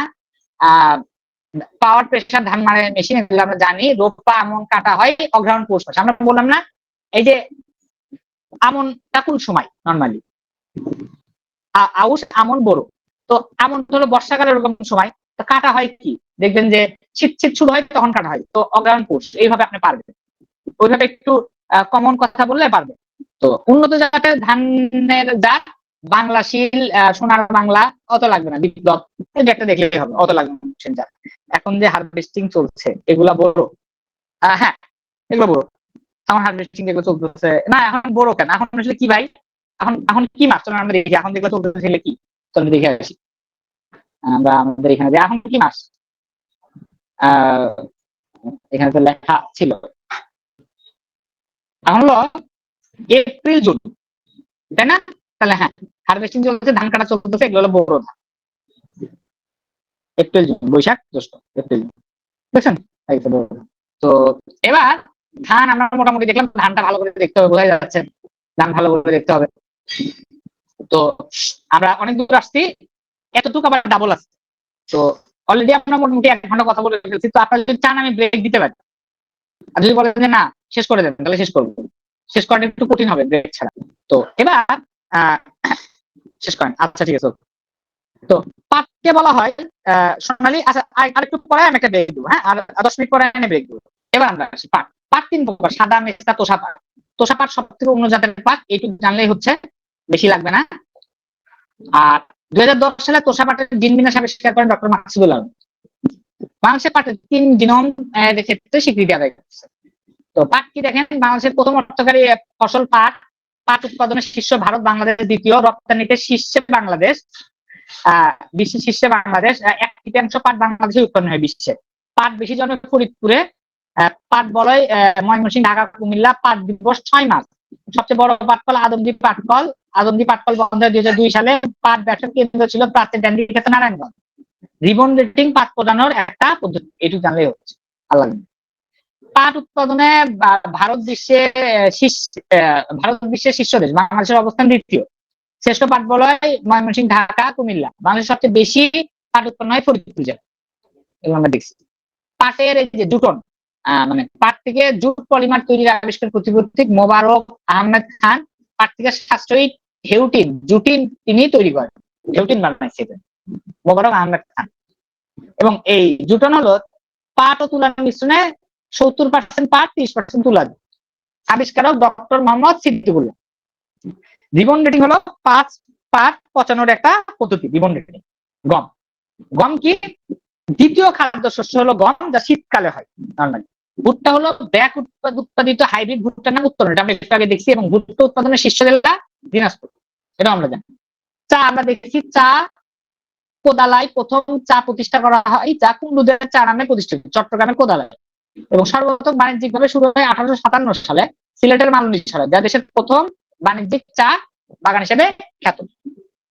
চা সিলেট অঞ্চলে ভালো হয় কারণ কি পাহাড়ও প্রচুর বৃষ্টি, চার জন্য প্রচুর বৃষ্টি লাগে। অর্গানিক চা সর্বপ্রথম বাজারজাত করে কাজী টি এস্টেট। বাংলাদেশের চা সবথেকে বেশি রপ্তানি হয় পাকিস্তানে। চা উৎপাদিত চায়ের রপ্তানি করে বাংলাদেশ, চা উৎপাদনে 65% রপ্তানি করে। আর বাংলাদেশের অর্গানিক চা শুরু হয়েছে পঞ্চগড়। চা প্রথম অর্গানিক চার নাম মিনা, বাংলাদেশের প্রথম যে অর্গানিক চা হয় সেটার নাম মিনা চা। আর বাংলাদেশের সবচেয়ে বেশি চা উৎপাদিত হয় মৌলভীবাজার, আর সিলেটের ওই দিকে পাহাড়ি অঞ্চল। বাংলাদেশের উৎপাদিত চা 2 প্রকার, একটা কালো চা, একটা সবুজ চা। এবং বর্তমানে দেশে চা বাগান 168টি। চা বাগান। দেশের চা বাজারজাতকরণে নিলাম বাজার অবস্থিত চট্টগ্রামে। বাংলাদেশের চা বোর্ড চট্টগ্রাম। চা পাতায় ভিটামিন বি কমপ্লেক্স থাকে এবং উচ্চ তাপে ভিটামিন নষ্ট হয় চা, এবং ভিটামিন বি কমপ্লেক্স থাকে। তো চা এর আদি নিবাস চীন, এবং চা বাগান ছায়াবৃক্ষে পরিবেষ্টিত। বাংলাদেশের মোট চা বাগান আছে 168টি। এবং সর্বশেষ 3 হাজার চা বাগান খাগড়াছড়ি। আমরা লাইট ইনফরমেশন যদি আপডেটেড হয় আমরা দিয়ে দিই। সর্বশেষ সবচেয়ে বেশি চা বাগান সিলেটে, এগুলো তো লাগে না, দরকার নাই। সবচেয়ে বেশি চা বাগান মৌলভীবাজার জেলায়, এগুলা লাগবে না। চা উৎপাদনের সবচেয়ে কি লাগে, চা নিলাম কেন্দ্র চট্টগ্রাম, শ্রীমঙ্গল, পনেরো, এগুলো আমরা জানি। আপনার এবার মোট চা বাগান 168 এবং সর্বশেষ 3 হটারি চা বাগান খাগড়াছড়ি, এখান থেকে বাকিগুলো লাগবে না। প্রথম অর্গানিক চা উৎপাদন হয় পঞ্চগড় জেলায়, চা উপকেন্দ্র এগুলো একটাও লাগবে না, চা উপকেন্দ্র মৌলভীবাজার সিলেট পঞ্চগড়। মানে চা গবেষণা কেন্দ্র মৌলভীবাজার চা গবেষণা কেন্দ্র।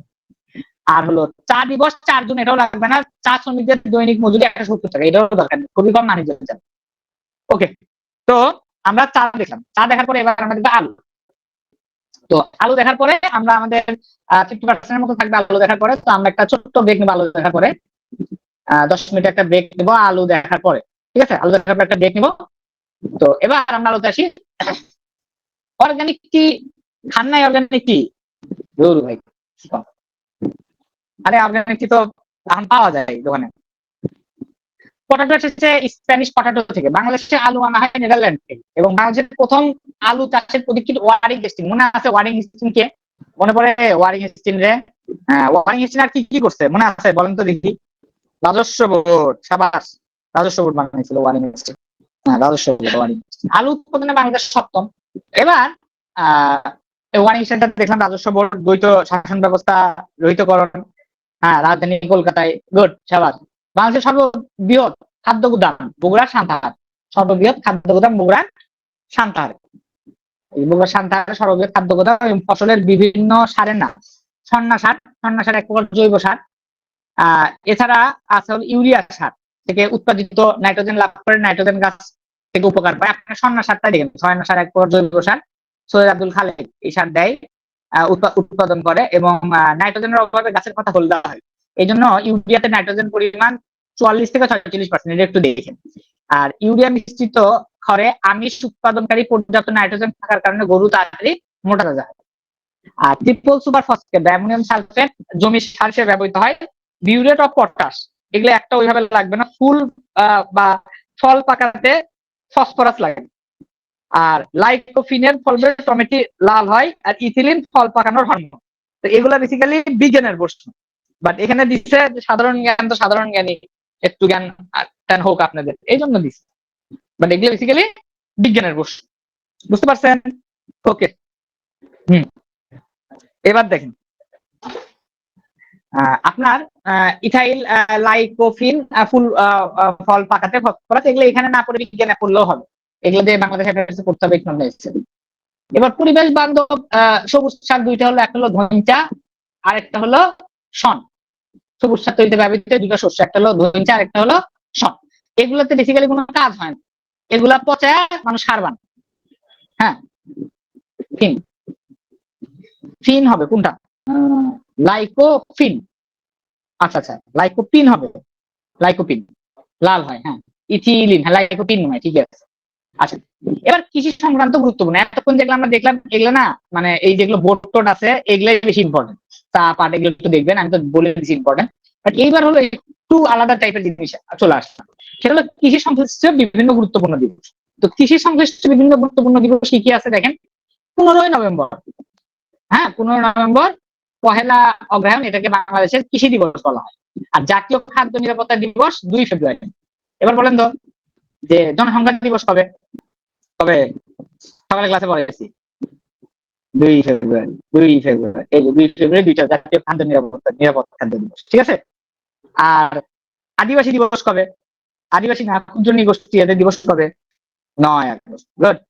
আচ্ছা, কৃষি বিষয়ে গুরুত্বপূর্ণ তথ্য সংকলন।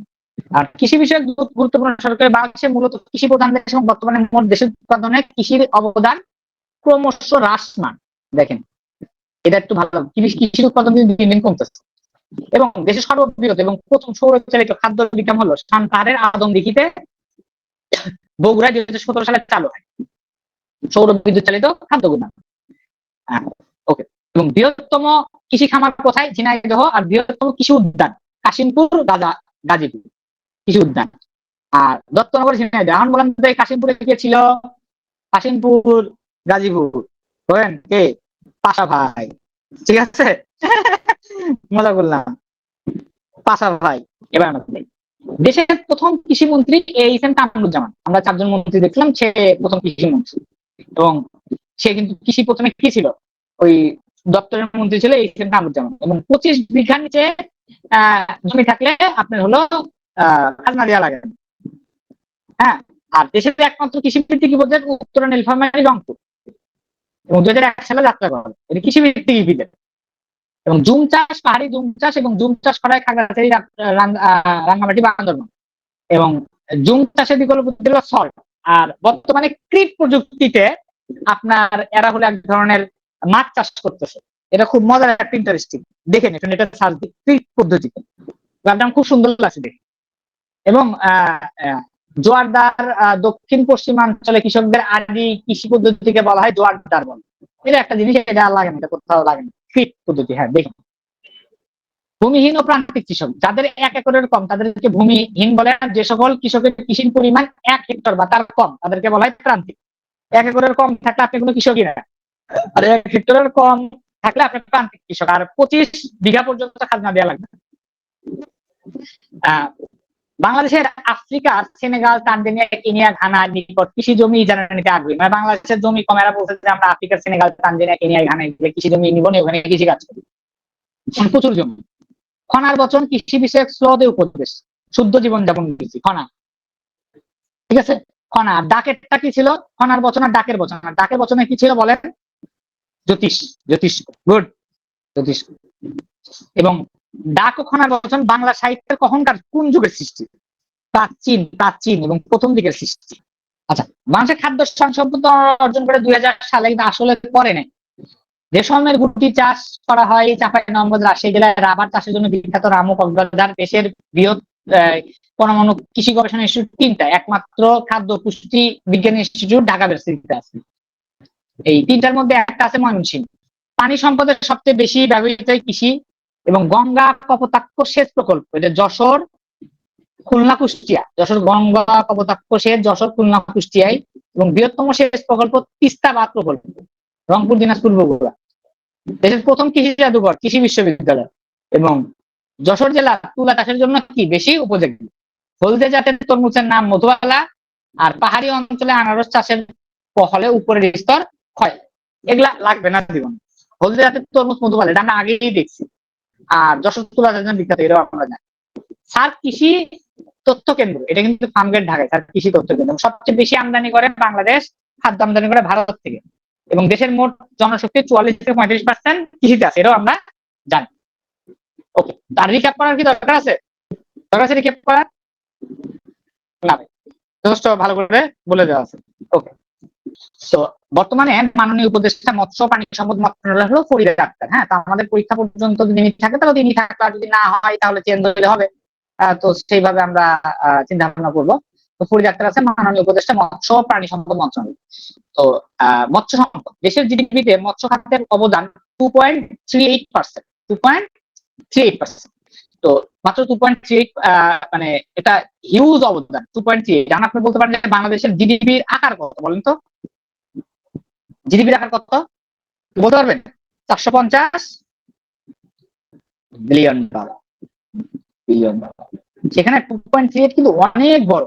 আপনি হিসাব করেন 450 বিলিয়ন ডলার যদি হয়, আমি চিন্তা করি 2% কত? 450 বিলিয়ন ডলার 2% কত? চিন্তা করেন একটু। 2.38%, এটা বলতে পারতেছেন না? 90 মিলিয়ন, 90 মিলিয়ন কি বলতেছেন? 9 billion, 9 billion dollar, 9 billion dollar. ঠিক আছে, আচ্ছা। তো 9 বিলিয়ন ডলার কিন্তু হিউজ টাকা। হ্যাঁ, হিউজ টাকা। তো বাংলাদেশের ফিশারিজ রিসার্চ ইনস্টিটিউট ময়মনসিংহে, যেটা 1948 সালে 82 সালে প্রতিষ্ঠিত, এটা লাগবে না। আর দেশের একমাত্র প্রাকৃতিক মৎস্য প্রজনন কেন্দ্র হলো হালদা নদী, এটা খুবই important. Machine fisheries training institute হলো চাঁদপুরে। সরকার ঘোষিত দেশের প্রথম অভয় আশ্রম হলো হাইল হাওর, সেটা হলো কোথায়? শ্রীমঙ্গল মৌলভীবাজারের যে হাইল হাওর আছে, সেটা সরকার ঘোষিত দেশের প্রথম মৎস্য অভয় আশ্রম। মৎস্য অভয় আশ্রমের চাষ সেক্টর হলো হিমায়িত খাদ্য। মাছ আমাদের দৈনন্দিন খাদ্য, প্রাণী নিরামিষের যোগান দেয় 60%। আর মৎস্য সম্পদ, দেশের দৈনিক মাছ গ্রহণের পরিমাণ প্রায় 67.80 গ্রাম। এবং কুয়েত সিটি হিসেবে পরিচিত খুলনা অঞ্চল চিংড়ি চাষের জন্য বিখ্যাত। তো মৎস্য সম্পদটা আমরা এখান থেকে দেখলাম। বাট চিংড়িকে আমরা বলি, চিংড়িকে বলা হয় হোয়াইট গোল্ড। চিংড়ি কি বলা হয়? White gold. এবং গলদা চিংড়ি চাষ করা হয় স্বাদু পানিতে এবং বাগদা চিংড়ি চাষ করা হয় লোনা পানিতে। এবং বাগদা চিংড়ি দেশের 10ম জিআই পণ্য। হ্যাঁ, তো গলদা চিংড়ি স্বাদু পানিতে আর নোনা পানিতে বাগদা চিংড়ি, এই দুই চিংড়ি আমি খাইছি, ভালো চিংড়ি খাইতে আমার ভালো লাগে। দ্বিতীয় সর্বাধিক বৈদেশিক মুদ্রা অর্জনকারী খাত হলো হিমায়িত চিংড়ি। মাথায় রাখেন, এটা হলো দ্বিতীয় সর্বাধিক বৈদেশিক মুদ্রা অর্জনকারী খাত, বাট এগুলো চেঞ্জ হইতে পারে। আমি আবার বলছি, এগুলা চেঞ্জ হইতে পারে। এখন আপনি চিন্তা করবেন যে আমি এটা বুঝতে করবো 67.8, কোনো দরকার নেই। খুলনা অঞ্চল চিংড়ি চাষের জন্য বিখ্যাত, এটা সবাই জানে, এগুলো দরকার নেই। তো এগুলো দরকার নেই, আপনি এগুলো কি পরে পাগল হবেন নাকি? প্রাণী আমি যে চাহিদা যোগায় মাছ হলো 60% যোগাইলে মাংস দিয়ে বাকি হয় হলো 100%। তো ওগুলো ভাবে লাগবে না। এগুলা শ্রীমঙ্গলটা দেখেন, এখান থেকে হালদা নদী 2.38%, এটা খুবই ইম্পর্টেন্ট। হ্যাঁ, এই জন্য এটা আমি কথা বললাম। 10ম জিআই পণ্য। এবং দুবলারচর বাগেরহাট, এটা হলো খুব সুন্দর একটা জায়গা, কেউ গেছেন নাকি আমি জানি না, সুন্দর জায়গা। ইলিশ দেশের মোট মৎস্য উৎপাদনের 12% ইলিশ থেকে আসে। 12% বই থেকে আসে, ইলিশ থেকে আসে 11.60। এবং দেশে 5 লক্ষ লোক ইলিশ আহরণের সাথে জড়িত এবং 20 থেকে 25 লক্ষ লোক প্রত্যক্ষ পরোক্ষ ভাবে ইলিশের সাথে জড়িত। এখন আপনি বলতে পারেন ভাই, মোট মৎস্য উৎপাদনের 12% ইলিশ থেকে আসছে, ভাই ইলিশ মাছের 12% আসছে, সেটার সাথেই 5 লক্ষ লোক জড়িত এবং 20 থেকে 25 লক্ষ লোক প্রত্যক্ষ ভাবে জড়িত। এখন আপনি চিন্তা করবেন না ইলিশ মাছের দাম কত। যেখানে জিনিসের দাম বেশি, সেটা তো ব্যবসা বেশি, সেখানে লোকজন বেশি, এটাই হলো মেন ব্যাপার। তো বাংলাদেশের ইলিশ মাছের জিআই পেটেন্ট হিসেবে লাভ করেছে। বিশ্বে বাংলাদেশ 11টি দেশের মধ্যে ইলিশ উৎপাদনে প্রথম এবং তেলাপিয়া মাছ উৎপাদনে চতুর্থ। তেলাপিয়া টোটাল লাগে না, ইলিশটাই বেশি লাগে। এবং এশিয়ার মধ্যে বাংলাদেশ তেলাপিয়ায় তৃতীয়। তেলাপিয়া টোটাল লাগে, তেলাপিয়া না। ইলিশের অভয়াশ্রম 6টা হলো কি? বরিশাল, চাঁদপুর, লক্ষ্মীপুর, ভোলা, শরীয়তপুর, পটুয়াখালী, মানে ওই বরিশাল বেল্টের যে রিজন গুলো আছে এগুলো। ইলিশ নিয়ে গুরুত্বপূর্ণ তথ্য হলো কি, 2017 সালে দ্বিতীয় জিআই পণ্য হয়। বিশ্বের 11টি দেশে ইলিশ উৎপাদন হয়, মাত্র 11টি। বাংলাদেশ এই মধ্যে প্রথম এবং 2/3 বাংলাদেশে। বাংলাদেশের মৎস্য উৎপাদনে ইলিশের অবদান 12%। এবং জাতীয় প্রবৃদ্ধিতে, জিডিপিতে ইলিশ মাছের অবদান 1% এর বেশি। দেখছেন ওইখানে 2.38 ছিল। ও সরি, এটা হলো জিডিপি প্রবৃদ্ধিতে। হ্যাঁ, জাতীয় প্রবৃদ্ধিতে 1% এর বেশি, মানে যে বাড়তেছে জিডিপির পরিমাণ, যে 1% এর বেশি ইলিশের জন্য। তো ইলিশ খুবই গুরুত্বপূর্ণ। এখন দেখেন, ইলিশ মাছের জীবন রহস্য বা জিনোম সিকোয়েন্স উন্মোচন করে ঢাকা বিশ্ববিদ্যালয়ের অধ্যাপক হাসিনা খান, হ্যাঁ, এবং বাকৃবির অধ্যাপক ডক্টর মোহাম্মদ শামসুল আলম। বাংলাদেশ ইলিশ রপ্তানি নিষিদ্ধ হয় 2012 সালে। বাংলাদেশ ইলিশ রপ্তানি নিষিদ্ধ করে, যেহেতু নিষিদ্ধ করতে হবে না, সরকার নিয়ম দিতে হবে।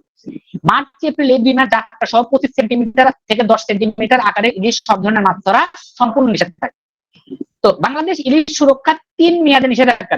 প্রথমে অক্টোবরের 22 মা মাছের ডিম সহ সারা সুযোগ। এরপরে 1 মাস থেকে 30 এপ্রিল 2 মাস নিষেধাজ্ঞা। এবং মাছের বৃদ্ধির জন্য 20 মে থেকে 23 জুলাই। এখন আপনি বলবেন যে ভাই এতগুলো মনে রাখতে পারবো, দরকার নেই ভাই, ঠিক আছে, পড়লে পড়েন, না পড়লে পড়ার দরকার নেই। বাট 3 মেয়াদে নিষিদ্ধ করা হয়, এটা একটু মনে রাখবেন।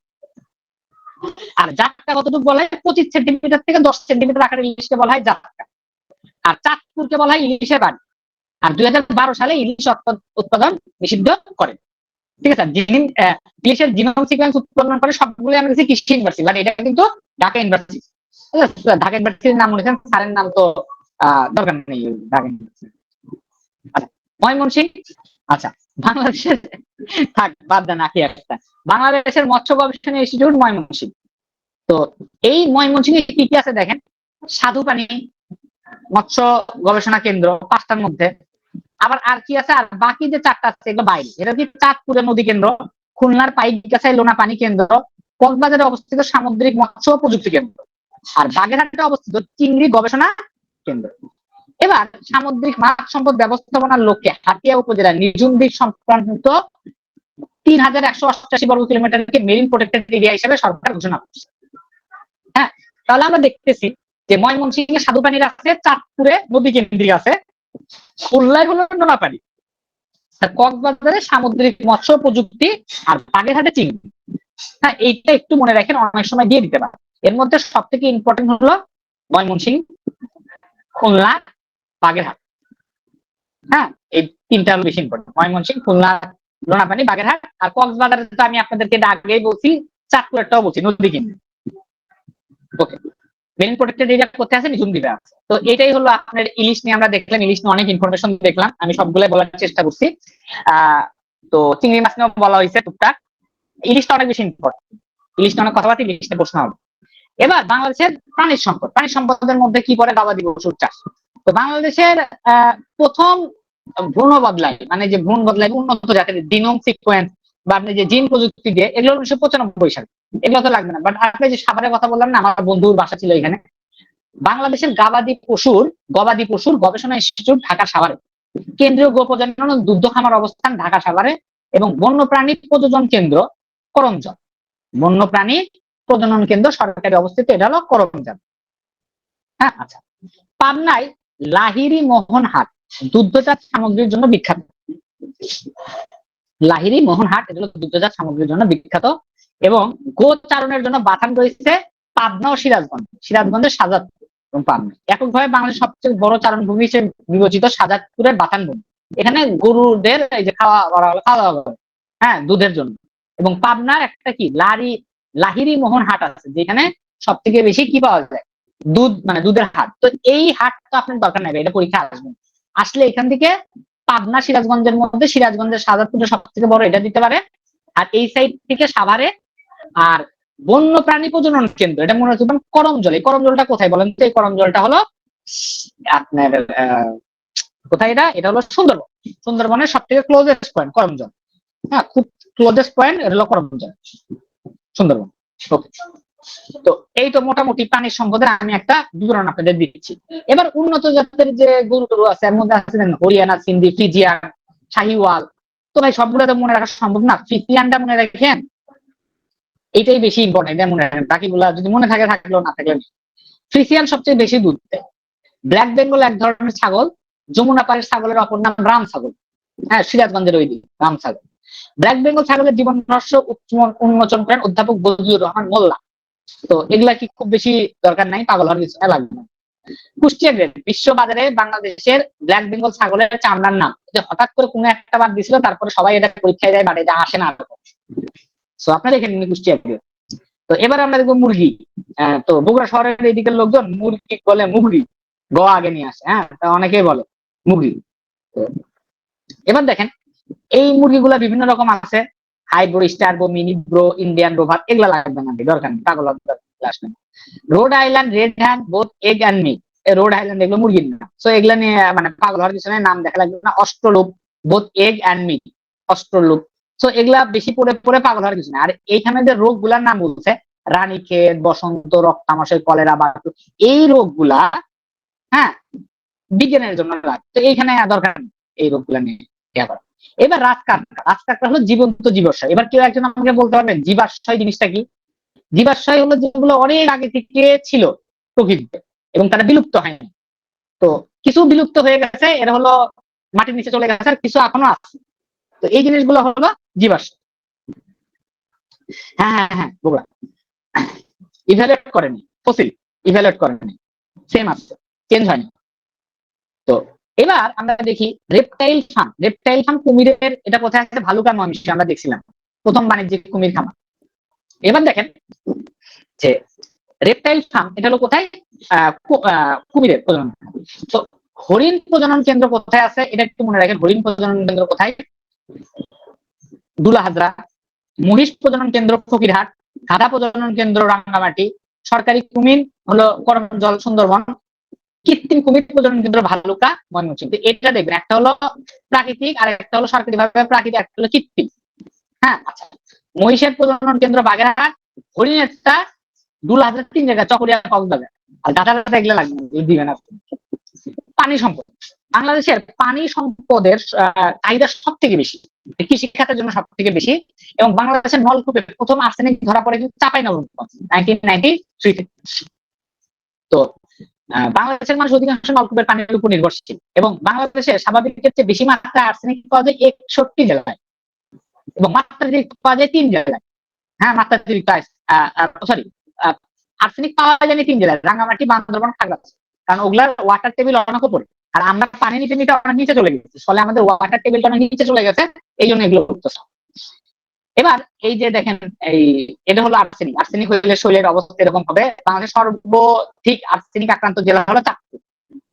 ওইখানে পানিতে আর্সেনিক সর্বাধিক। তো বিশ্ব সংস্থা বলছে 0.01 মিলিগ্রাম হলে এটা খাওয়া যাবে। বাংলাদেশের অবস্থা খারাপ, বলছে যে ভাই আমরা 0.05 পর্যন্ত দিই, না হলে পানি পাবো না।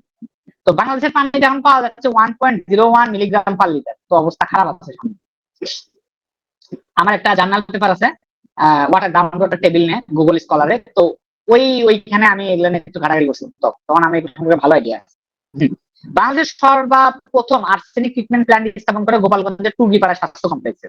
আর আর্সেনিক দূরীকরণের আর্ট ফিল্টারের অধ্যাপক দুলাল চৌধুরী। এগুলো একটাও লাগবে না, হ্যাঁ একটাও লাগবে না, লাগবে। আর্সেনিক দূরীকরণে সনো ফিল্টার আবিষ্কার করে আবুল হুসাম। তো নাম তো লাগবে না, মনে করেন যে সনো ফিল্টার নামে একটা জিনিস আছে যেটাতে আর্সেনিক দূরীকরণ। আচ্ছা, পানি শোধনাগার বাংলাদেশের কোথায় পানি শোধনাগার আছে? সেটা চাঁদনী ঘাট, ঢাকা। হ্যাঁ, পুরান ঢাকার ওই। আর বৃহত্তম পানি শোধনাগার আগে ছিল সাইদাবাদ, হ্যাঁ এখন হলো পদ্মা। যশোল দিয়া সেইখানে হলো সব থেকে বড় পানি শোধনাগার, এখন হলো পদ্মা, এটা হলো যশোল দিয়ে। আর প্রথম সেচ প্রকল্প, এটা আমরা কিছুক্ষণ আগেও পড়ছিলাম, প্রথম সেচ হলো গঙ্গা কপোতাক্ষ। হ্যাঁ, সেচ প্রকল্প গঙ্গা কপোতাক্ষ। এই জিকে সেচ প্রকল্প, এটা হলো কুষ্টিয়া, চুয়াডাঙ্গা, ঝিনাইদহ, মাগুরা মাসের প্রথম সেচ প্রকল্প গঙ্গা কপোতাক্ষ সেচ প্রকল্প। তিস্তাবাদ, এটা হলো লালমনিরহাটে। তিস্তাবাদের অন্তর্ভুক্ত এলাকা হলো প্রারম্ভিক স্টেশন হলো রংপুর, শেষ হলো দিনাজপুর। তো এগুলো তিস্তাবাদের আওতাভুক্ত এলাকা, রংপুর থেকে দিনাজপুর, লাভু ভাইয়ের এলাকা। তো তিস্তাবাদ বাংলাদেশের বৃহত্তম সেচ প্রকল্প। তাহলে এর আগে যেটা ছিল এটা কি? কপোতাক্ষ জিকে প্রজেক্ট, বাংলাদেশের প্রথম সেচ প্রকল্প। আর এই তিস্তাবাদের যে সেচ প্রকল্পটা আছে এটা হলো বাংলাদেশের বৃহত্তম সেচ প্রকল্প। হ্যাঁ, তো এটা নিয়ে ডিটেলস একটু দেখে যাওয়া লাগবে, বা রিসেন্টের মধ্যে এটা দিতে পারে। হ্যাঁ, এটা নিয়ে চায়নার সাথে কথাবার্তা হয়েছে, তো দিতে পারে। বাকি ইনফরমেশন গুলো ওইভাবে লাগবে না, সেচ কাজে লাগে কত হেক্টর কি, এগুলো পরে মাথা নষ্ট করেন। আরেকটা আছে ঢাকা নারায়ণগঞ্জ ডেমরা বাঁধ। এই যে ঢাকা নারায়ণগঞ্জ ডেমরা বাঁধ, পানি থাকে না, আমি এমনি গেছি, অনেক ঘুরছি।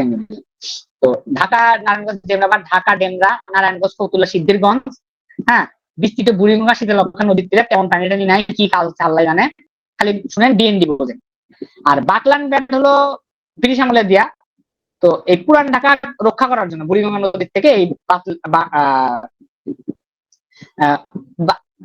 বাকলান বার্তা দেওয়া হয়েছে। হ্যাঁ, এবার আমরা দেখি বাংলাদেশের সীমান্ত থেকে 16.5 কিলোমিটার দূরে গঙ্গা নদী। এই গঙ্গা নদীতে ফারাক্কা বাদ দেওয়া হয়, এটা ইন্টারন্যাশনাল পার্ট, বা বাংলাদেশে আপনি পড়তে পারেন। এটা 1961 সালে শুরু হয়, 65 সালে শেষ হয়। দৈর্ঘ্য 2235 কিলোমিটার। অবস্থান মালদহ, মুর্শিদাবাদ জেলা, ভারত। তারা এই ফারাক্কা বাদটা দিয়ে আমার একদম এই সাউথের জোনটা একদম শেষ করে দিয়েছে, বুঝছেন? নদীর পানি নাই না, পানি নোনা হয়ে চাষাবাদ কিচ্ছু করা যায় না। তো বাংলাদেশের বন সম্পদ তো বাংলাদেশ অ্যাফেয়ার্স পড়াইলে আমি এগুলো একদম রিটেন পড়াইলে আমি এগুলো ক্লিয়ার করে দিতে পারি। ইন্টারন্যাশনাল অ্যাফেয়ার্স পড়াইলে তখন এগুলো আপনি এমনি পাবেন, মানে এগুলো থোকাই ইনফরমেশন পড়া লাগতো। তো এবার দেখেন বাংলাদেশের বন সম্পদের মধ্যে কি আছে, 25% বনভূমি থাকা, এটা বাধ্যতামূলক বন সম্পদ। কিন্তু বাংলাদেশে বর্তমানে বনভূমি সংখ্যা 15.58, বাট এগুলো চেঞ্জ হয় হিসাব দিলে। তো রাষ্ট্রীয় বনভূমি নাই 29টা জেলায়। 29টা জেলায় রাষ্ট্রীয় বনভূমি নেই, এমনি আমি বাড়ির নিচে গাছ টাছ লাগিয়েছি, সেগুলো আলাদা। আর পরিবেশের ভারসাম্য রক্ষায় প্রয়োজনীয় বনভূমি আছে মাত্র 7 জেলায়: বাগেরহাট, সাতক্ষীরা, খুলনা, চট্টগ্রাম, রাঙ্গামাটি, বান্দরবান, কক্সবাজার। ভাই মানুষজন না, এই জন্য আছে, মানুষজন গেলে এগুলো যাবে। সর্বাধিক বনাঞ্চল আছে রাঙ্গামাটি জেলা, এটা মনে হচ্ছে রাঙ্গামাটি তো সব থেকে বেশি, বান্দরবান, খাগড়াছড়ি, বাগেরহাট, খুলনা, এগুলো সব থেকে বেশি রাঙ্গামাটি। রাঙ্গামাটিতে অনেক কিছু কিন্তু সারা বছর এবং সব থেকে বেশি। জেলা অনুসারে বাংলাদেশের সব থেকে বেশি বনভূমি আছে রাঙ্গামাটি, সব থেকে বেশি আছে রাঙ্গামাটি। বাংলাদেশের বন কি দেখেন, চট্টগ্রাম বিভাগে সব থেকে বেশি থাকবে, এটাই কম। আর সব থেকে কম রাজশাহী বিভাগে আছে, রাজশাহী বিভাগের লোকজন বন্টন কাটে রয়েছে নাই। আচ্ছা, বনভূমির ধরন, বাংলাদেশের 3 ধরনের বনভূমি আছে, এটা আমরা সবাই জানি। একটা হলো ক্রান্তীয় চিরহরিত ও পত্রপতনশীল বৃক্ষের বনভূমি, যা মূলত পাহাড়ি বনভূমি নামে পরিচিত। আর ক্রান্তীয় পতনশীল পত্রযুক্ত বৃক্ষের বনভূমি শালবন, আর গরান বা স্রোতজ বনভূমি বা একটা হলো সুন্দরবন। হ্যাঁ, একটা হলো পাতা পড়ে যায় আর একটা পাতা পড়ে না। আর অশ্রেণীভুক্ত মালিকানাধীন সংজাতীয় মিশ্র জলাকীর্ণ বনভূমি আছে। বেসিক্যালি 3 প্রকার: একটা হলো ক্রান্তীয় চিরহরিত পত্র পতনশীল, একটা হলো ক্রান্তীয় পত্র পতনশীল, আর একটা হলো গরান বা স্রোতজ বা ম্যানগ্রোভ। তো এখানে দেখেন ক্রান্তীয় গুলো কোন পাশে, ওই যে বাংলাদেশের যে এই কর্নারের পাটটা আছে না, যদি বাংলাদেশে নেওয়া হয়, এই সাইডের যে পাটটা আছে এই পাটটা হলো যে ক্রান্তীয় বনভূমি, পার্বত্য চট্টগ্রাম সিলেট অঞ্চল।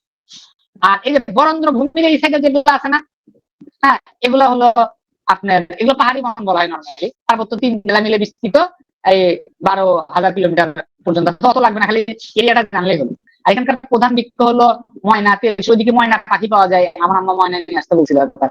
প্রাণী হাতি, শুয়োর, হরিণ, বানর, হ্যাঁ, এগুলো তো পাওয়াই যায়, এগুলো না হামরি কিছু। আর এটা কোন পাশে, এটা হলো দেখেন একটা যদি দেখাই, এই যে বরেন্দ্র বনভূমিটা আছে না, এইখানে যে বনগুলা আছে এগুলাকে বলা হবে আপনি হলো ক্রান্তীয় প্রত্যপতনশীল বা পর্ণমোচী বন। এই নামগুলো দেখে হঠাৎ করে পর্ণমোচী দিলে আপনি মনে রাখবেন, কি মনে রাখে না সেটা একটু বলেন তো, একটু মনে রাখানোর জন্য চেষ্টা করতেছি। আচ্ছা, তো এটা কি ওই বললাম না, বরেন্দ্র ভূমি, ময়মনসিংহ, টাঙ্গাইল, মধুপুর, ভাওয়াল, হ্যাঁ, রংপুর। এটা আপনি করবেন কি, আপনি বাংলাদেশের যখন জিওগ্রাফি একাডেমি চ্যাপ্টারটা আমি পড়াইছিলাম, ওই জিওগ্রাফির মধ্যেই টারশিয়ারি যুগ একজন বলছিল যে টারশিয়ারি প্লাইস্টোসিন, ওই কাল অনুযায়ী আপনি বনগুলো লিখে রাখবেন। এবং ওই ম্যাপের মধ্যে কোন কোন স্পেশাল গাছ, যেরকম যেমন গজারি বা শাল, শুধুমাত্র ওইখানে ক্রান্তীয় পতনশীল, মধুপুর, ভাওয়ালের ওই। তো এগুলো একটু 2-4টা একটু লিখে রাখবেন, তাহলে হবে। তো 2 প্রকার বন। আর 3 নম্বরে বাংলাদেশের স্রোতস বন, মানে সুন্দরবনের কথা বলছে, হ্যাঁ, সুন্দরবনের কথা বলছে। এই হলো 3 প্রকারের বন। তাহলে একটা প্লাইস্টোসিন কালের, আর একটা হলো টারশিয়ারি, ওই 2 জায়গায় 2টা বন, আর আরেকটা হলো যে স্রোতস বনভূমি বা আপনি যেটাই হোয়াটএভার বলেন। প্রাকৃতিক ম্যানগ্রোভ বনভূমি, হ্যাঁ, প্রাকৃতিক ম্যানগ্রোভ বনভূমি সাতক্ষীরা, খুলনা, বাগেরহাট, এই কয়েকটা জেলায়। এছাড়া পটুয়াখালী, বরগুনাতেও আছে।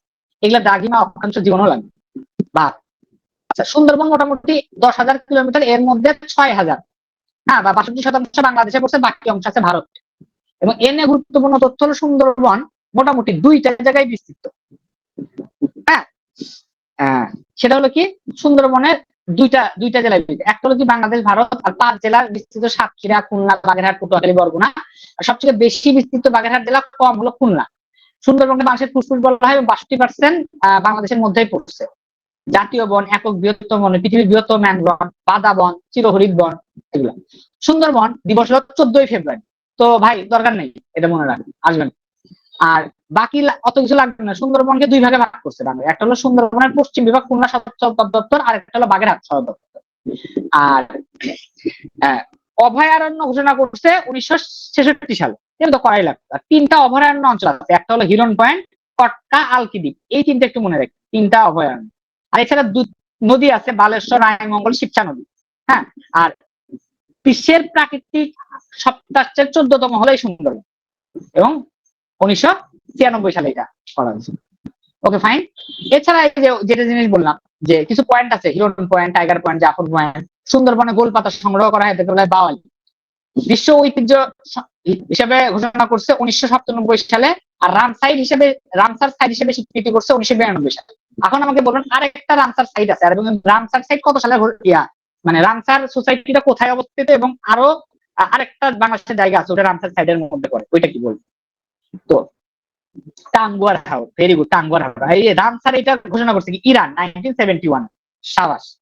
তাহলে একটা হলো কি সুন্দরবন, আর একটা হলো আমাদের টাঙ্গুয়ার হাওর, ঠিক আছে? আচ্ছা, আর নিপা পাম গাছ পাওয়া যায় কোথায়? ম্যানগ্রোভ অঞ্চলে, এবং সুন্দরী উদ্ভিদের শ্বাসমূল রয়েছে, এগুলো আমরা জানি। আর বিশ্ব ঐতিহ্য ইউনেস্কো ঘোষণা করছে 1997 সালে। আর 97 সালে পরে 14তম। আর অভয়ারণ্য 96 সালে। 3টা অভয়ারণ্য আছে, হিরন পয়েন্ট, কটকা পয়েন্ট, আলকি। তোমরা সুন্দরবনে মোটামুটি পড়ে ফেলছি। এই পড়াগুলা পরবর্তীতে যখন ইনশাআল্লাহ রিটেন দিবেন, খুব কাজে দিবে, খুব মানে ম্যাসিভলি কাজে দিবে। হ্যাঁ, আচ্ছা, সুন্দরবনের পূর্বে আছে বালেশ্বর নদী, আর পশ্চিম আছে রায়মঙ্গল, এবং এটা ফ্ল্যাগশিপ প্রজাতি সুন্দরবন রয়্যাল বেঙ্গল টাইগারকে 2 প্রজাতির হরিণ আছে, মায়া ও চিত্তা হরিণ। আর মোয়ালি হচ্ছে সুন্দরবনের মধু সংগ্রহ।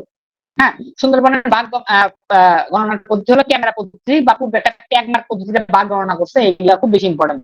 হ্যাঁ, সুন্দরবনের বর্তমানে বাঘ সংখ্যা হলো 125। আর 50 গাজী বাঘ শিকারের জন্য বিখ্যাত, সে নাকি খুব ভালো বাচ্চা ছিল। যাই হোক, আর দুই তিনটে ইনফরমেশন আছে, আমরা একটু দেখবো। সেটা হলো জলাভূমির বন, এটা হলো সোয়াত বা রাতারগুল। এটা হলো গোয়ালহাটা, সিলেটে অবস্থিত। এটা হাওর বা বিল, মানে এটা পানিতে ডুবে থাকে, অদ্ভুত রকম। হিজল, করচ, এই টাইপের জিনিসপত্র আছে, বানর, মেছোবাগ, এগুলোতে এটা পাওয়া যায় জলাভূমি। এবার বাংলাদেশে কিছু উদ্যান আছে, হ্যাঁ, আমরা উদ্যানগুলো শেষ হলে দেখেন আমাদের আর তেমন কিছু নাই, আমরা প্রায় চলে আসছি শেষের দিকে। উদ্যানটা শেষ করে আমরা ছেড়ে দিব, তাহলে কিছু অংশ আমরা পয়লা পর্যন্ত আমাদের সময় চলে আসতেছে, আমরা কিছু অংশ দরকার হলে পরে শেষ করবো গাছের ব্যাপার। এখন ইম্পর্টেন্ট তেমন কিছু নাই, হ্যাঁ, আমি সহজ জিনিসপত্র আছে একদম।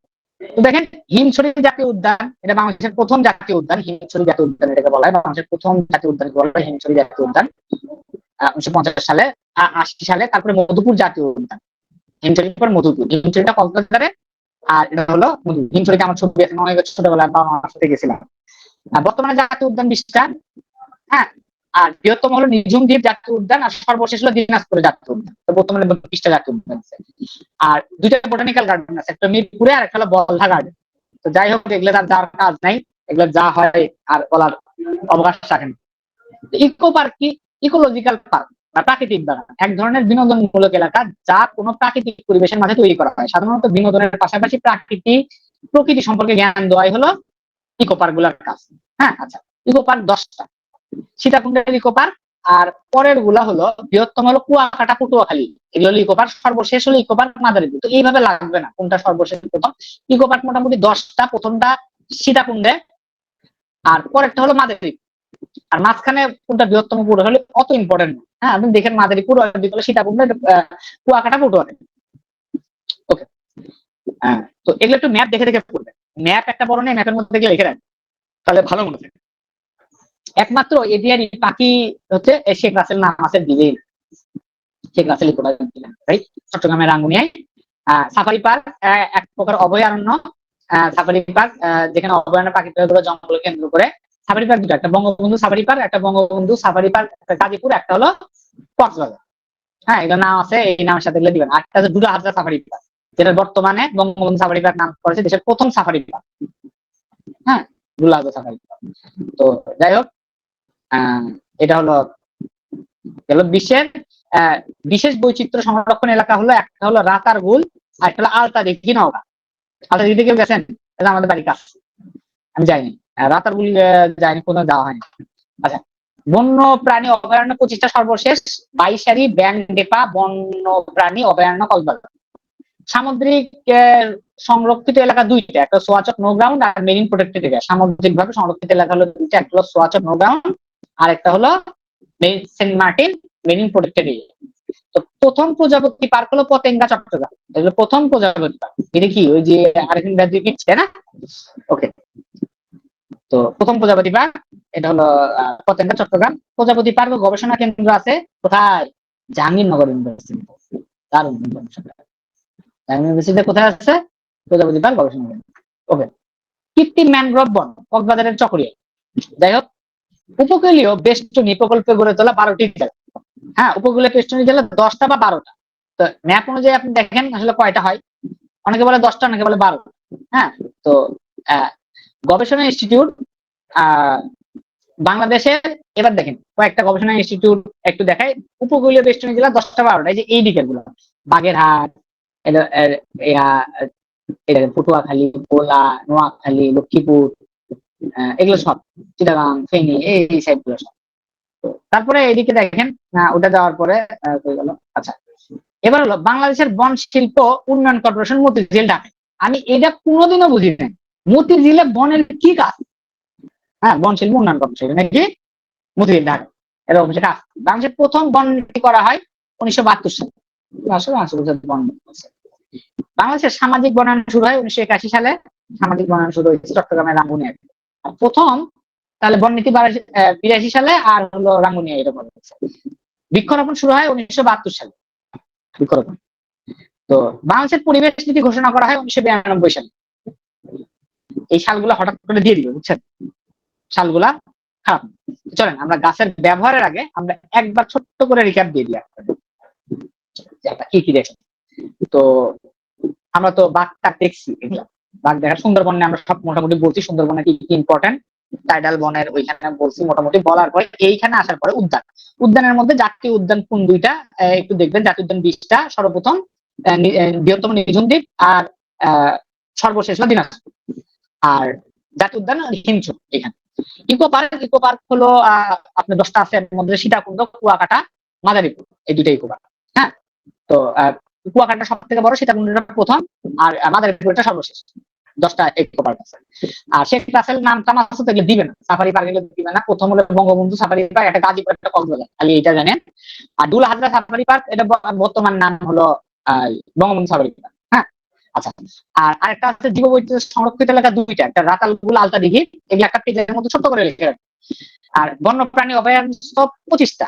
হ্যাঁ, এর মধ্যে 22টি ব্যান্ডাপা বন্যপ্রাণী অভয়ারণ্য আছে হলো সর্বশেষ কক্সবাজারে। আসার সম্ভাবনা নেই, নামটাই অনেক কঠিন, দিবেন 22টি ব্যান্ডাপা। আর সামুদ্রিক সংরক্ষিত এলাকা দুইটাতে দেখেন, সোয়াচক নৌগ্রাম আর মেরিন প্রোটেক্টেড এরিয়া। আর প্রথম প্রজাপতি পার্ক পতেঙ্গা, চট্টগ্রামে। আর প্রজাপতি হলো আপনার গবেষণা কেন্দ্র জাহাঙ্গীরনগর ইউনিভার্সিটিতে। আর কৃত্রিম ম্যানগ্রোভ বন কক্সবাজারে, এটা আছে হলো চকরে, কৃত্রিম ভাবে ম্যানগ্রোভ বন। আর আমাদের উপকূলীয় সবুজ বেষ্টনী প্রকল্প গড়ে তোলা হচ্ছে, যাতে করে এই ঝড় মানে বিভিন্ন প্রাকৃতিক যেগুলো আমাদের, এগুলো 12টি জেলা। তো অনেকে বলে উপকূলীয় সবুজ বেষ্টনী 10টা 12টি জেলায়, তো এই মিলে উপকূলের জেলাগুলো। হ্যাঁ, আচ্ছা গেল। এবার আমরা দেখছি বন শিল্প উন্নয়ন কর্পোরেশন মতিঝিল, ঢাকায়। এবার বন নীতি ইনফরমেশন, বন শিল্প। বাংলাদেশের প্রথম বন নীতি 1972 সালে। সামাজিক বনায়ন শুরু হয় চট্টগ্রামের রাঙ্গুনিয়া। হ্যাঁ, সালটা মনে না রাখতে হবে, চট্টগ্রামের রাঙ্গুনিয়ায়। বৃক্ষরোপণ 1972 সালে, স্বাধীনতার পরে। আর পরিবেশ নীতি 1992 সালে বাংলাদেশ পরিবেশ নীতি ঘোষণা করে। এই ছিল আমার এই স্লাইডের সব থেকে গুরুত্বপূর্ণ জিনিসগুলো। এইবার আমরা কিছু জিনিস দেখবো, এগুলো অত গুরুত্বপূর্ণ না, আমি জাস্ট একবার করে বলে যাবো, যদি ক্যাপারও দরকার নেই ওইভাবে। তো গাছের ব্যবহার কি বলছে, গাছ থেকে 60% জ্বালানি উৎপন্ন হয়। বৈদ্যুতিক ইফতারের কুটি হিসেবে শাল গাছ ব্যবহার করা হয়। গামারি বা চাপালিশ গাছ সাম্পান্ন উৎপাতে ব্যবহৃত হয়। ভাই এগুলাকে ওইভাবে দিবেন না, এগুলো ওইভাবে আসে না, এগুলো বিজ্ঞানের মধ্যেও পড়ে। গামারি বা চাপালিশ গাছ কি করা হয়? তো সুন্দরবনে খুঁটি লাগাতে ব্যবহার করা হয় সুন্দরী গাছ। গেওয়া কাঠ দিয়ে এই যে আপনার ন্যাসের কাঠি বানানো হয়। পেন্সিল তৈরিতে ধুন্দুল কাঠ লাগে, এগুলো তো বিজ্ঞানের জিনিস। কুর্চি, ছাতার বাট তৈরিতে কুর্চি গাছ লাগে। রেল লাইনের স্লিপার তৈরিতে গর্জন কাঠ লাগে। হ্যাঁ, এগুলো আমরা ছোটবেলা থেকে এমনিতেই জানি, বাট ওই রকম মানে আহামরি কিছু না যে একদম বিশাল কিছু। হ্যাঁ, পরিবেশের জন্য ক্ষতি ইউক্যালিপটাস গাছ, এগুলো বেসিক্যালি বিজ্ঞান। সবচেয়ে উঁচু বৃক্ষ বইলাম। ইপিল ইপিল দ্রুততম বৃদ্ধি সম্পন্ন গাছ। লুকিং গাছ কি বলা হয় সুন্দরীকে? নেপিয়ার ঘাস। হ্যাঁ, এক ধরনের ঘাস নেপিয়ার গাছ। তুলা গাছকে বলা হয় সূর্যকন্যা। মধুপুর বনাঞ্চলের প্রধান বৃক্ষ শাল। এবং উল্লেখ পাওয়া যায় লাউয়াছড়া জাতীয় উদ্যান। হ্যাঁ, এটা হলো উল্লেখ পাওয়া যায় লাউয়াছড়া জাতীয় উদ্যানে। বাহাদুর শাহ পার্ক প্রাচীনতম পার্ক। বলদা গার্ডেন প্রাচীনতম হলো গার্ডেন, বলদা গার্ডেন। আর বাহাদুর শাহ পার্ক হলো প্রাচীনতম পার্ক বাংলাদেশের। জুম চাষ পাহাড়ি এলাকায় করা হয়। আদর্শ মাটির কথা বলছে, ভাই এটা দরকার, বিজ্ঞানের জিনিস। খনিজ পদার্থ থাকে মাটিতে 45%, বুঝছেন? পানি জৈব পদার্থ থাকে, বাট খনিজই থাকে 45% মাটি। তো বেলে মাটি কি হয়, পলি মাটি, এঁটেল মাটি, ভাই কোনো দরকার নাই, এগুলো এমনি জানে সবাই। হিউমাস কি করে মাটির উর্বরতা বৃদ্ধি করে, এগুলো হলো বিজ্ঞানের জিনিস, বিজ্ঞান আপনারা দেখছেন আমাদের সম্পদে। এছাড়া গুরুত্বপূর্ণ সাইট বঙ্গবন্ধু মৎস্য হেরিটেজ, আল্লাহ, ভাই এটা দরকার নেই, নাম আছে বুঝতেছেন, বসের নাম আছে, আসবেন। আচ্ছা, ফিশারিজ ডেভেলপ বা মৎস্যগ্রাম, নেত্রকোনা সদর উপজেলা, দক্ষিণ বিউসি বা শরীয়তপুরের নড়িয়া উপজেলার হাইলশা গ্রাম। ইউনেস্কো ঘোষিত, এবার একটু দেখেন, ইউনেস্কো ঘোষিত 3টা ঐতিহ্য স্থানের মধ্যে 2টা হলো কালচার হেরিটেজ, একটা হলো ন্যাচারাল হেরিটেজ। ন্যাচারাল হেরিটেজ কোনটা? যারা ক্লাস একটু মনোযোগ দিয়েছিলেন তাদেরকে বলা উচিত। ন্যাচারাল হেরিটেজ বলছি ইউনেস্কো ঘোষিত কত সাল, এবং এটা বলবো। কালচারাল তো 2টা আছে, ন্যাচারাল কোন কয়টা? সুন্দরবন কত সালে? 97, ভেরি গুড। আর কালচারাল হেরিটেজ বাকি 2টা কোনটা বলেন তো? 7 গম্বুজ মসজিদ আর একটা পাহাড়পুর বৌদ্ধবিহার। এটা পড়াইছিলাম, 7 গম্বুজ মসজিদ আর একটা হলো পাহাড়পুর বৌদ্ধবিহার, গত ক্লাসে পড়াইছিলাম। আর সুন্দরবন হলো ন্যাচারাল হেরিটেজ, ঠিক আছে? 7 গম্বুজ মসজিদ একটা, পাহাড়পুর বৌদ্ধবিহার একটা। কত সাল, সালগুলো মনে আছে? দেখবেন 85। হ্যাঁ, সাবাস, গুড, পড়ালেখা করে বাবা। আর ইউনেস্কো ইনট্যাঞ্জিবল হেরিটেজ বলছে 5টাকে। সর্বশেষ হলো রিক্সা, রিক্সা চিত্র। এর আগে ছিল বাউল, জামদানি, মঙ্গল শোভাযাত্রা, সিলেটের ঐতিহ্যবাহী শীতলপাটি। হ্যাঁ, নামটা দিই। আচ্ছা, 7 মার্চের ভাষণ কোনো দরকার নেই। UNESCO memory of the world committee for Asian Pacific regional, প্রথম প্রামাণ্য ঐতিহ্য, ভাই দরকার নেই, সুলতানা ড্রিম। ওকে, আল্লাহ হাফেজ।